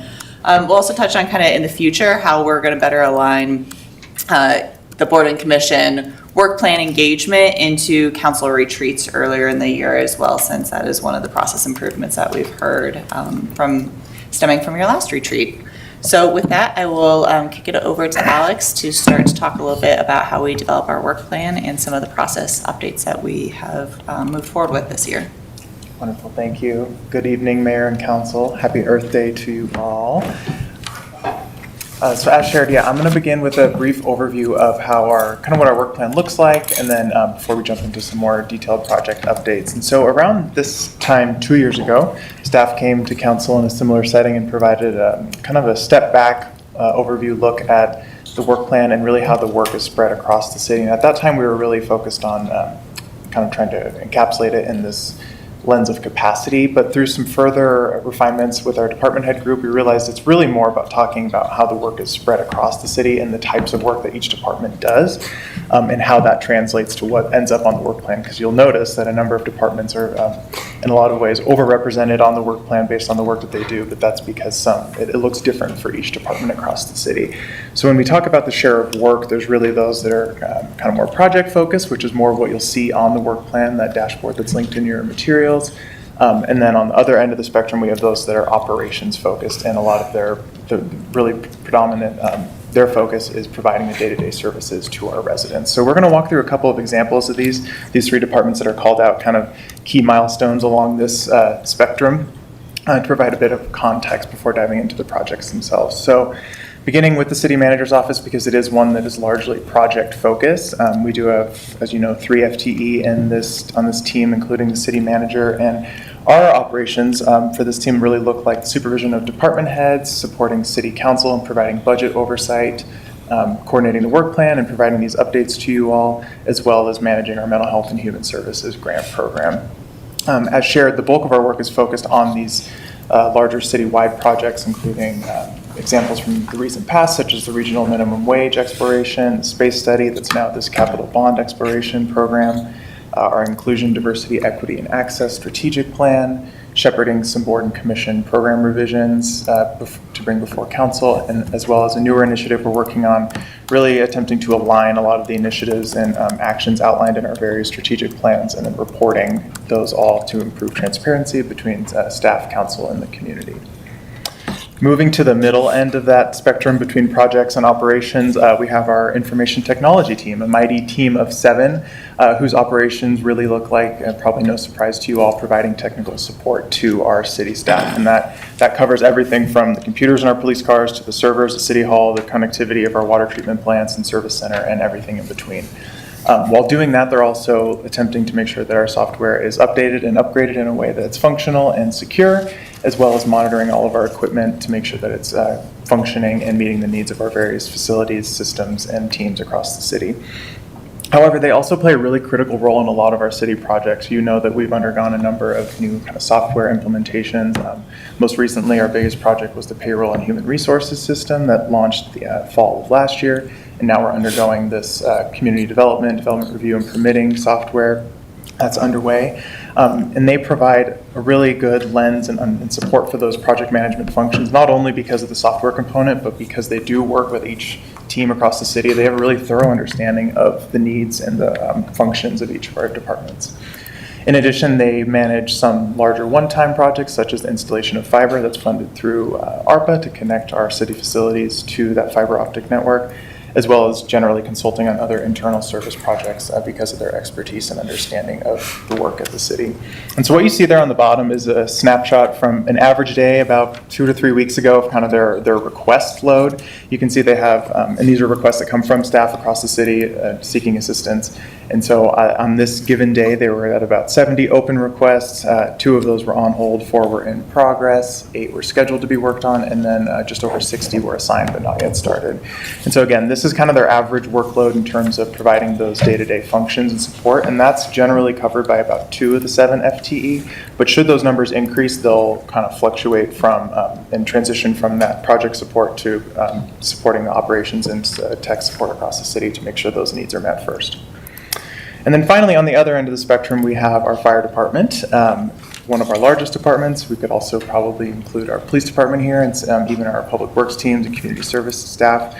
again, some of our largest departments that are really focused on providing the day-to-day services to our residents and staff. And so continuing with fire as this example, they're a team of about 40 FTE, but only 3 of those 40 are really administrative in function, and the remaining are focused on operations, which really looks like providing, of course, the 24/7 emergency response to all of our residents and some neighbors. They also undergo a number of training opportunities to make sure that they're providing, that they're being as safe as possible. They support our development review process and conduct building inspections. However, they also do have this project focus as well, and that really looks like supporting community outreach. There's some photos of a recent event down at the bottom. Looking longer term at improving and developing consistently, developing their training plan, as well as consulting on some citywide projects as well from a public safety perspective. And so when we talk about what's on the work plan, they generally fall into kind of one of three large buckets, whether it's a council community priority, it might have a large resource need in terms of money or time from staff, and then finally, those projects that are really interdepartmental in nature, pull from a number of teams across the city. But when we kind of drill down into that a little bit more, in terms of specificity and the types of projects, they can cover everything from life safety and legal compliance. Those are the really more critical projects that we would see. We include budget on here because that's something that does happen every year, but of course it's a very large, there's a large time commitment from both staff and council on that process. We have projects that help mitigate our risk, and then we transition to things like developing and implementing our strategic plans. Supporting special projects, those might be the kind of community discussions, larger policy items that we bring before council. Again, the software implementation piece, as well as more general foundational operations updates to make sure that we are providing services as efficiently and effectively as possible. And then finally, the infrastructure improvements. There are always infrastructure projects underway, but some of the larger community focused ones we'll include on here, such as the State Highway 7 119th Street project in South Boulder Road. So here is a chart. You've all seen a slight variation of this at your retreat last year, but this is intended to demonstrate how projects end up on the work plan. It's certainly more of an art than a science, so it's a little messy, and that's because there's not a perfect way to do this, but I'm trying to capture some of the key components along the way. And so I'll walk through this kind of the standard or ideal process is that blue section down the middle, and it's shown in a linear fashion, but it really is an annual process or a or biannual process that looks at, we use the budget as kind of the bookends here, but you could really start or end at any point. And so as you all know, in the summer and fall, we begin discussions about our budget and bring that for you for approval in early fall. And then shortly thereafter, every other year, and this year being one of those years, there will be a city council election, we'll seat the city council. And then we are now transitioning to the semi-annual board and commission recruitment process, which I'll touch on more towards the end of the presentation. But once the new council is elected and seated, then we'll have the new boards and commission members. They can then discuss their work plan priorities in advance of any city council retreat or work plan discussions that we have with you all. And then finally, before we know it, we're back at the budget again. So hopefully with some of those earlier steps informing the budget. So those kind of go into our work plan updates. It's constantly evolving and certainly an iterative process. But in addition to that, we have the adopted strategic plans that you are aware of, and we use those to, when possible, inform our budget requests if there's a resource allocation. And then finally, we have this additional variable of really everything else that's unexpected, whether there's additions that come up and need to be added for one reason or another, any events that might require us to transition our resources, new federal or state mandates that change either our resources or the way we have to do business, and then finally, trying to, when possible, identify opportunities that might, such as opportunistic funding that might allow us to kind of catalyze some of the projects that are on the work plan. So because this is such an iterative process, we had our department head retreat last month and talked a bit about what might help support this process and walked away with a few updates that we'll walk through this evening. So the first, I won't spend too much time on because it really is kind of internal focus, but just for your awareness, we did identify an opportunity to further increase our staff collaboration and have more routine discussions about not only the work plan, but how to further improve our collaboration and determine efficiencies and make sure that we're, again, being as opportunistic as possible. We're initiating this new board and commission work plan engagement process, which we have a section on later in this presentation. And then finally, we thought it might be helpful to outline kind of a cadence, or at least put in front of you a number of city council items that in a lot of ways would be considered all of your operations. It's a kind of this ongoing day-to-day kind of baseline business that you all do for the city, and then demonstrating that on a look ahead, because a lot of these things we can plan for and we do know are coming. A couple are listed here on the screen. For example, the budget, that's no surprise. That's one that takes in quite a significant amount of your time and staff time throughout the year. And just for the budget alone, when we talk about the financial update, the budget introduction, the supplementals, the two public hearings for the budget, as well as the CIP tour, that's 7 meetings alone that you'll be discussing budget. So that's something we can plan for and try to manage the agenda load. There's also the new board and commission recruitment process that's now down to 2 meetings. It was a much higher number not too long ago, as you know, in terms of how many meetings we're discussing board and commission appointments. Council touches a number of land use and development items, and so for context, in 2024, there were at least 8 meetings where you had those discussions, but some of those meetings had multiple public hearings and items at one meeting. A number of your contracts that you review and approve go on your consent agenda, but for those that have a kind of a higher profile or might be more of community interest, we try to give a staff presentation. For context, we did 3 of those in 2024. Of course, the evaluation of your appointed positions, and then whenever there's a general code update, that the number can certainly vary throughout the year, but that we typically try to do a presentation first to outline what the changes are, and then bring the 2 ordinance readings to you all. And then finally, every other year, the new counselor orientations and swearing in. So that's all to say there's a number of these items that do have follow this kind of cadence, and so as mentioned, where possible, we'll try to, starting next month, begin providing a look ahead of what some of those items look like for your future agendas, more than just what is provided in the city manager update at your city council meetings. And so, for example, as shown here on the screen, on May 6th, we'll have an ordinance about ADU regulations. On May 20th, we know that we're bringing forward our spring board and commission appointments, as well as having a presentation on the land use code update. May workshop will come with the capital bond engagement and poll findings, as well as some potential board and commission program updates. And then the rest of this table is demonstrating the budget piece that I mentioned. And so we know that in June we'll come with the mid-year financial update. August will come with the budget introduction. The next workshop will be the CIP tour, and then we'll have the 2 budget hearings in October. So really just trying to provide a bit more context for what meetings look like in the future, in addition to what is already provided in this city manager's update. However, that's all to say this is should be considered tentative. This is all subject to change until we post the agendas, but this is kind of will be kind of the cadence and the look ahead that we're working from. So that's what we have in terms of updates, and so I want to pause for questions before we get into the actual projects themselves. Okay, great. Questions on this piece, Councilor Sampson? Isn't there some sort of something on the work plan on the website, a dashboard or something? I can't find it. Oh, yeah. What is that under? It's the easiest to access probably in your packet. It's linked in your council memo for this evening. Okay. So I just merely was trying to say those people in the community aren't necessarily digging into the council memo. I thought there might be an easy way to just announce that for anybody who's listening. Yeah, I'm not sure that it's on I don't know that we have it linked on the city council webpage at this time, aside from being in the materials. The city webpage? Correct, yeah. Oh. Well, is this something that we want to make accessible to the public? Or Yeah, how? they can access it through the packet, but to Councilor Sampson's point, it probably is a good idea to also make it as like an available link on maybe under city Right. council as well. Yep. Yeah. That's for Yeah, an easier that's- thing, so we can get that updated. So, That's easy to what I do. was implying. Yeah, I think it'd be important for folks to, as they pay attention to our meetings from time to time, and they want to hear like, oh, I remember 5 meetings ago you discussed this item. Where are we on that? It might be easier to access that. Yeah, definitely. Especially for me. Yeah, me too.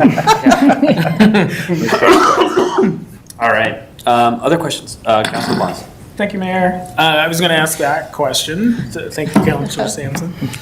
And I really appreciate this. Cadence is fabulous. I love that idea. And I don't know, I guess maybe this is a question for the city manager. I don't know that this has been done before. It has. The identifying the cadence at different meetings. No, and in fact, kind of what started with this was when I was appointed, started doing this regular update under the council meetings, but oftentimes we would get questions either from council or the community members of like, well, what about this? And we're like, oh yeah, no, we have it planned. It's just in a couple months, but my look ahead doesn't say a couple months, right? So we thought, because we started getting kind of regular questions about different things, we know in our heads when things are going, and staff know because we have an internal sheet, but it's also good for you guys to know as well so that you can answer questions too, knowing that it does change, right? You guys all get that and you're flexible with those things that are unexpected, but that was one of the process improvements, the 3 that we identified kind of this year is like, let's do a little bit more, put it on your guys' dais, maybe every other regular meeting, that way you have something to look towards too, that way you know kind of how to plan your work and what you'll need to be thinking about. Thank you. I was asking because I was hoping to get a timestamp on when this starts, and point out the significance of, or the importance of it efficiency-wise for the city. And I say this gently.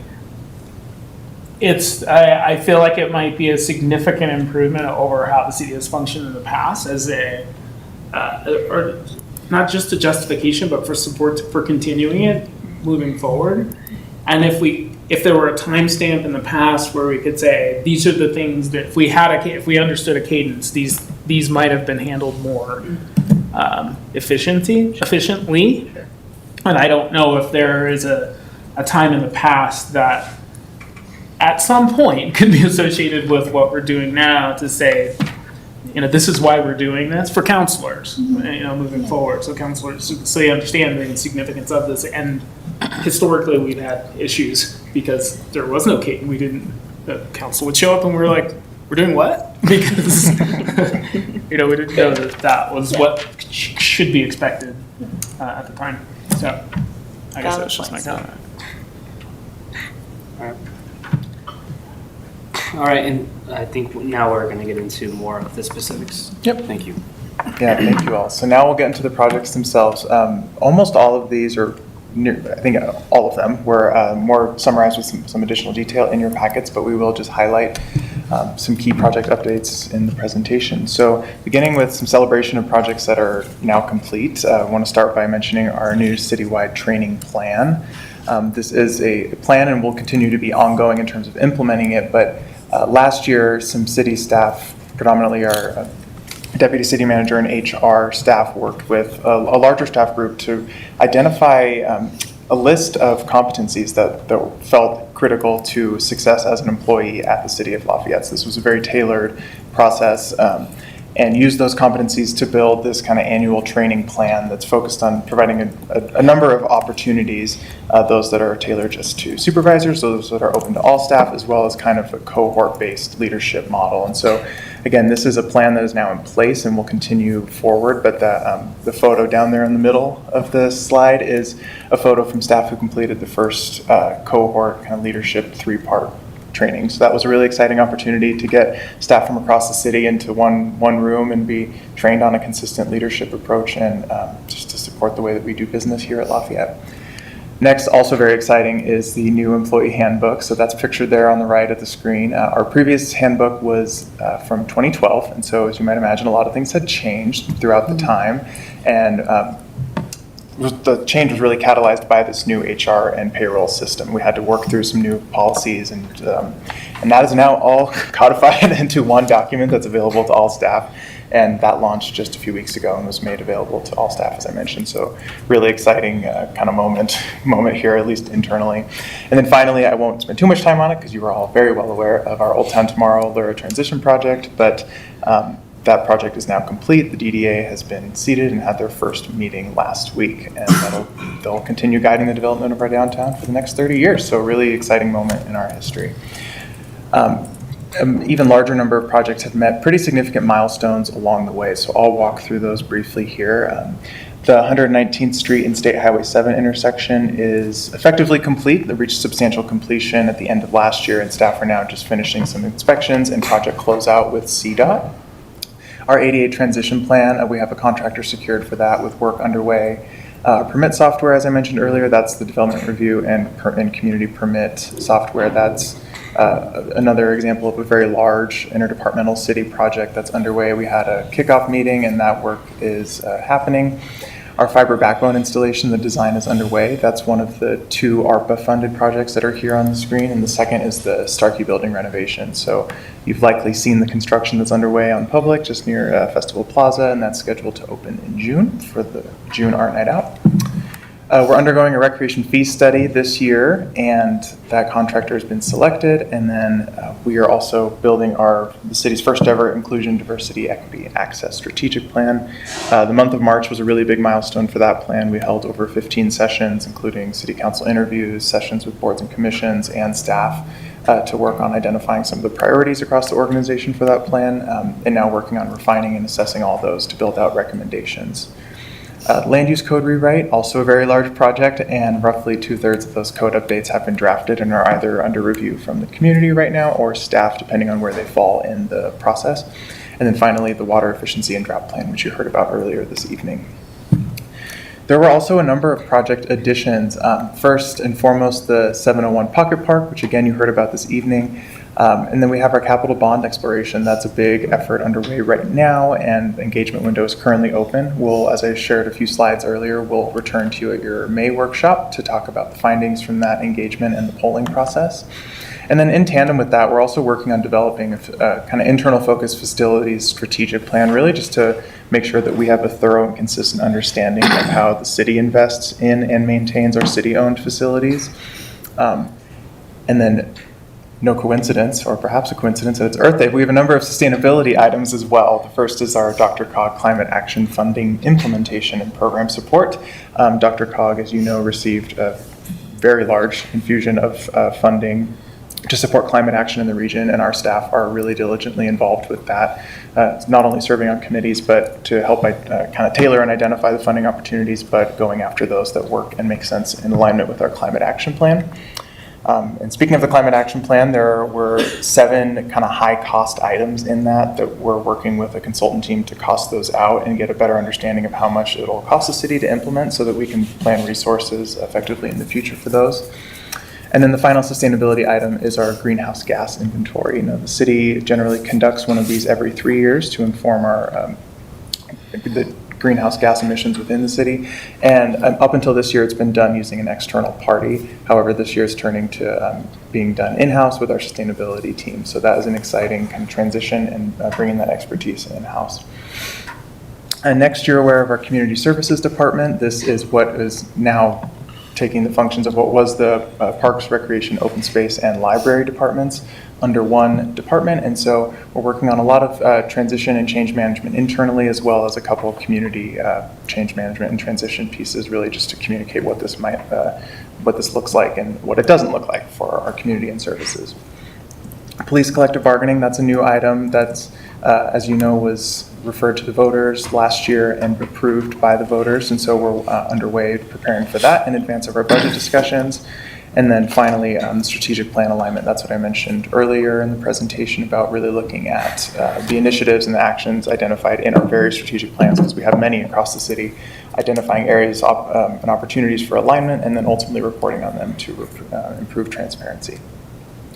And then finally, at our department head retreat, just for transparency and a look ahead for council, there's a couple items that aren't currently on the work plan, but kind of were floated as projects that might come before or be added in 2026 or beyond. And the first is really looking at our emergency management procedures, and specifically the crisis communications and how we handle that, and what systems we have available, and our standard operating procedures for those.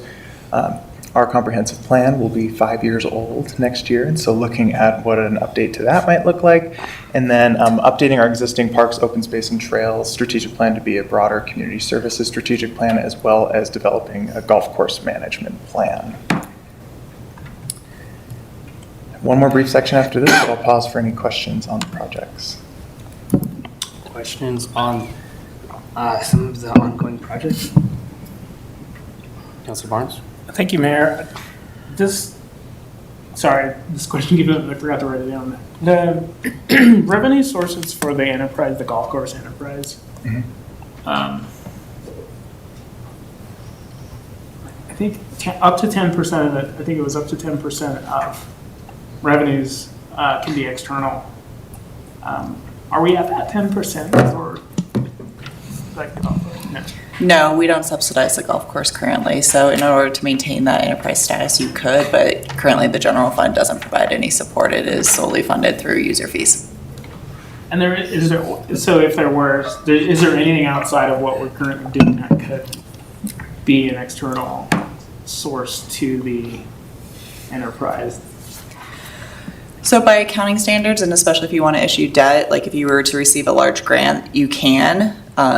It could be over 10%, but it would affect your enterprise status, so that being able to go out to bond for debt, you would have to almost wait a year. But so when they look to issue it, so grants aside from that, other than city funding, would be a potential for an enterprise to receive additional funding.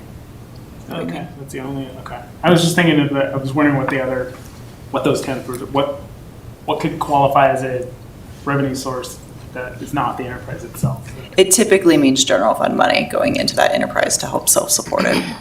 Okay, thank you. Thank you. All right, anything else? Okay. Okay, home stretch. So as mentioned, we did initiate a new board, commission, and committee work plan engagement process this year. It is and will continue to be an iterative process, but wanted to kind of update and highlight where we are now. And for context, the city does have 13 boards, commissions, and committees, and that includes our new Downtown Development Authority and the Urban Renewal Authority. And nearly all of those are advisory in nature and really intended to advise City Council on a number of projects and how they might support or provide feedback on citywide projects.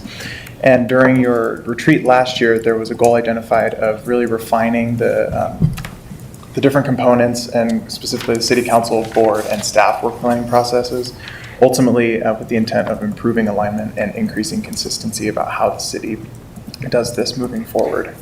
And so as you'll recall, last year we came before you with a number of board commission program updates, and it was kind of a full suite of things. It looked at recruitment, how we celebrated and identified the accomplishments. There were some scope changes that came up, and there was also some discussions and updates to the size and function of the boards. And the last function or item to update that we hadn't touched on until later end of last year was this work plan component. And that's because we really wanted to get through the recruitment to get our boards seated, get them onboarded, trained, and then, so that happened in December of last year. And then earlier this year, they were all asked to work with their staff liaisons to have some form of a work plan discussion, and that kind of varied dependent upon the board themselves. Some did retreats, others just had discussions, and that's dependent upon a number of factors. Some of them have really narrow scopes, some don't, and so that looked different for each, but ultimately they again worked with their staff liaison to summarize all of their previous 2024 accomplishments, as well as their board commission identified priorities for 2025 into a memo, which was provided to you all in this packet this evening, with the intent of providing, again, kind of a high-level summary of what each of these boards and commissions is up to, and if you're a liaison to that board or commission, you can work with them to support their priorities or identify other opportunities for alignment with the larger city work plan. And so this is the first time we've done this, and so this is a process, an example that we might refine moving forward, but at least wanted to get this to you during your work plan discussion, as well as before we got to the budget discussions, which will be here before we know it. So with that, before turning it over to council for any final questions, just in terms of next steps, so next month, as mentioned, we'll come at your workshop and have some continued discussions around some potential board, commission, and committee updates, and then continue the written work plan updates throughout the year. In November, we will have the council election, as well as the board and commission primary or fall recruitment, seat the new councilors and board commission members, and then repeat the process starting early next year with the work plan discussions before your council retreat. So with that, I'll turn it over to the mayor, see if there's any discussion and feedback. Thank you. Before questions, just a quick point for me. As we're mentioning boards and commissions, I know all of you are doing your best to attend those meetings. If you're not able to attend your meetings for like multiple times throughout the year, or like if things come up, please let me know and I'll be happy to attend in your place for the time being. For the remainder of this year, because in November we'll have a new council and then we'll reassign board liaison positions. But I'm just saying for the rest of 2025, please let me know how I can be helpful if you're not able to make a meeting, and I'd be happy to attend. And so back to the discussion presented on those boards and commissions and all the other items as well. Are there any discussion items or questions or feedback that you'd like to provide for staff? Councilor Sampson. I really do like the memos on this to give us an idea of what the boards are working on and what their accomplishments are. I'd like to point out a couple things that I think were done on some of the memos that were done well. Because some of the statements are just, this is what we did. But you know me, I'm always very much, what's the return on investment? Why do this? Don't spend your time doing it if it doesn't make sense. Or give us some, what did you learn from this? And so there was a couple in here that I thought were quite well. The Human Rights Board, there was one that said, discuss recruiting for diversity, participated in the new board recruitment process, went through the tabling, interviewing, recommending appointment, and then it said after several years of low membership, we now have a fully seated board on December 1st. So, we did this, then what happened? I think the library board had one as well that I thought was really great. Reviewed the responsibility of library boards established in the new Colorado library law, which addressed requirements for public libraries to develop written policies for acquiring, retaining, displaying, and using library resources and governing how to handle any request to remove or censor access to books or resources. Then there was a note. The Lafayette Public Library's existing policies were already in compliance with this legislation. So for me, if I'm supposed to go back and talk to, the board that I'm assigned to and say, this is what's happening. What I'd really like to know is, are you making progress in learning something? Have you been doing this? Were you doing it to research it and this is what you found? Or why did you do this? Why are you showing up in this? Why are you having this presentation? Why are you attending this? And what was the result of that? Did we have a full board at the end of it? Or did we increase awareness of the Historic Preservation Committee's goals, So I really do like that, rather than saying, we gave out this many grants, or we just, we're a part of the recruitment process. That's great feedback. Yeah, the impact, right? That's Yes. having. Yeah, thank you. We'll pass that along when we do this again. Yeah, and then the other comment I'm going to say is, Public Art Committee should be incorporated into LCAC, because they're a subcommittee. Sure. And I know I always say that, but I just want to keep reminding everybody that memo should actually be merged together. Sure. All right. Other questions, comments, feedback? No? Okay. Yes, Councilor Barnes. Thank you, Mayor. I would like to piggyback onto Councilor Sampson's comments and say, thank you. Thank you, and thank you. This gives us, I think, a great understanding of what the boards and commissions are doing, and we can relay that to the members of the public. If possible, in future memos, it would also, I think it would be important, and I guess my fellow councilors can weigh in on this, is to also, if there are connections to what council has been doing, note those. And we don't need to see them, but if there can be a reference to when you discussed this is related to those bits and pieces. Because I know we just got a memo from SRAB that is relevant to discussions that I think we're having or we might have. And same with all of the other boards and commissions, when they're having a discussion that is relevant to what we're talking about, it'd be great for us to see that in the memo so we can pull that out and say like, oh yeah, by the way, this also comes from the Human Rights Board that says this is a good reason, because I feel like they are depth, and I would love to be able to include them when we make decisions, because they're doing what we can't do in greater depth. Thanks, that's great feedback too. All right, well, as mentioned, thank you so much. Really appreciate these updates, and now, being provided those links and knowing exactly where to go to get those updates, I think is super important. So really appreciate all your hard work, and thank you for putting together that presentation for us tonight. I think that's all that we have. Yeah, thank you for allowing us to continually evolve and change. Of course. And being flexible with that. That's good, yeah. All right. I have a question. Yeah. When the boards and commissions and committees did this, did they find that it was helpful to go through that process? I have all the liaisons here, but we're not part of it. Yeah, Melissa has the most boards and commissions, so let's let her. I'm working with 5 right now. They've actually been asking for this type of Yeah. process for a really long time. So you might remember in past years, they used to do a lot of presentations, and I think this works really well. They like to share their accomplishments and also get feedback on the work that they're doing. Good, thank you. All right. Sounds good. Well, I think that's all that we have.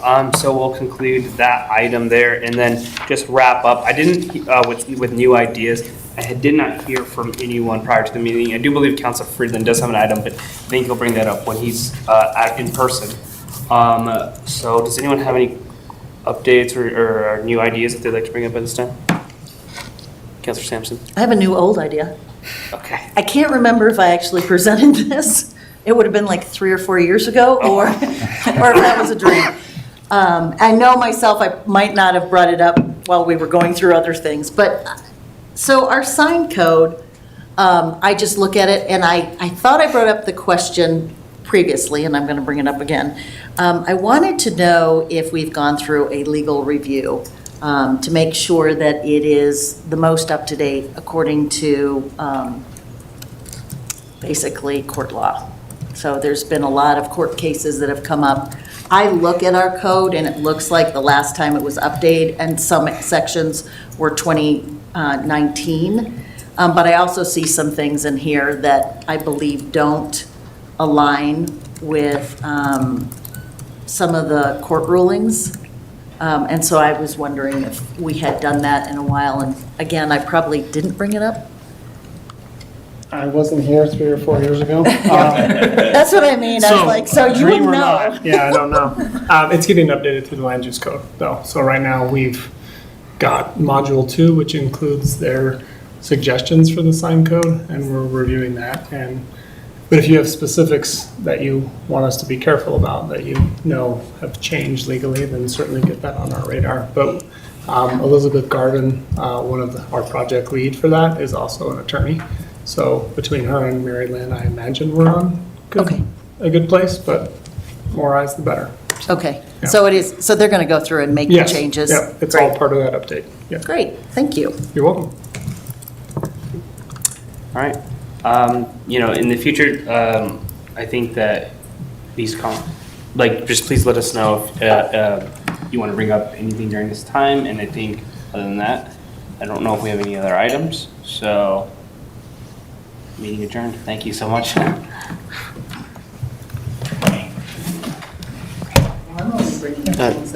Sorry, I didn't mean that. I made it in next time. It's an easy one for us. Sorry. Come on.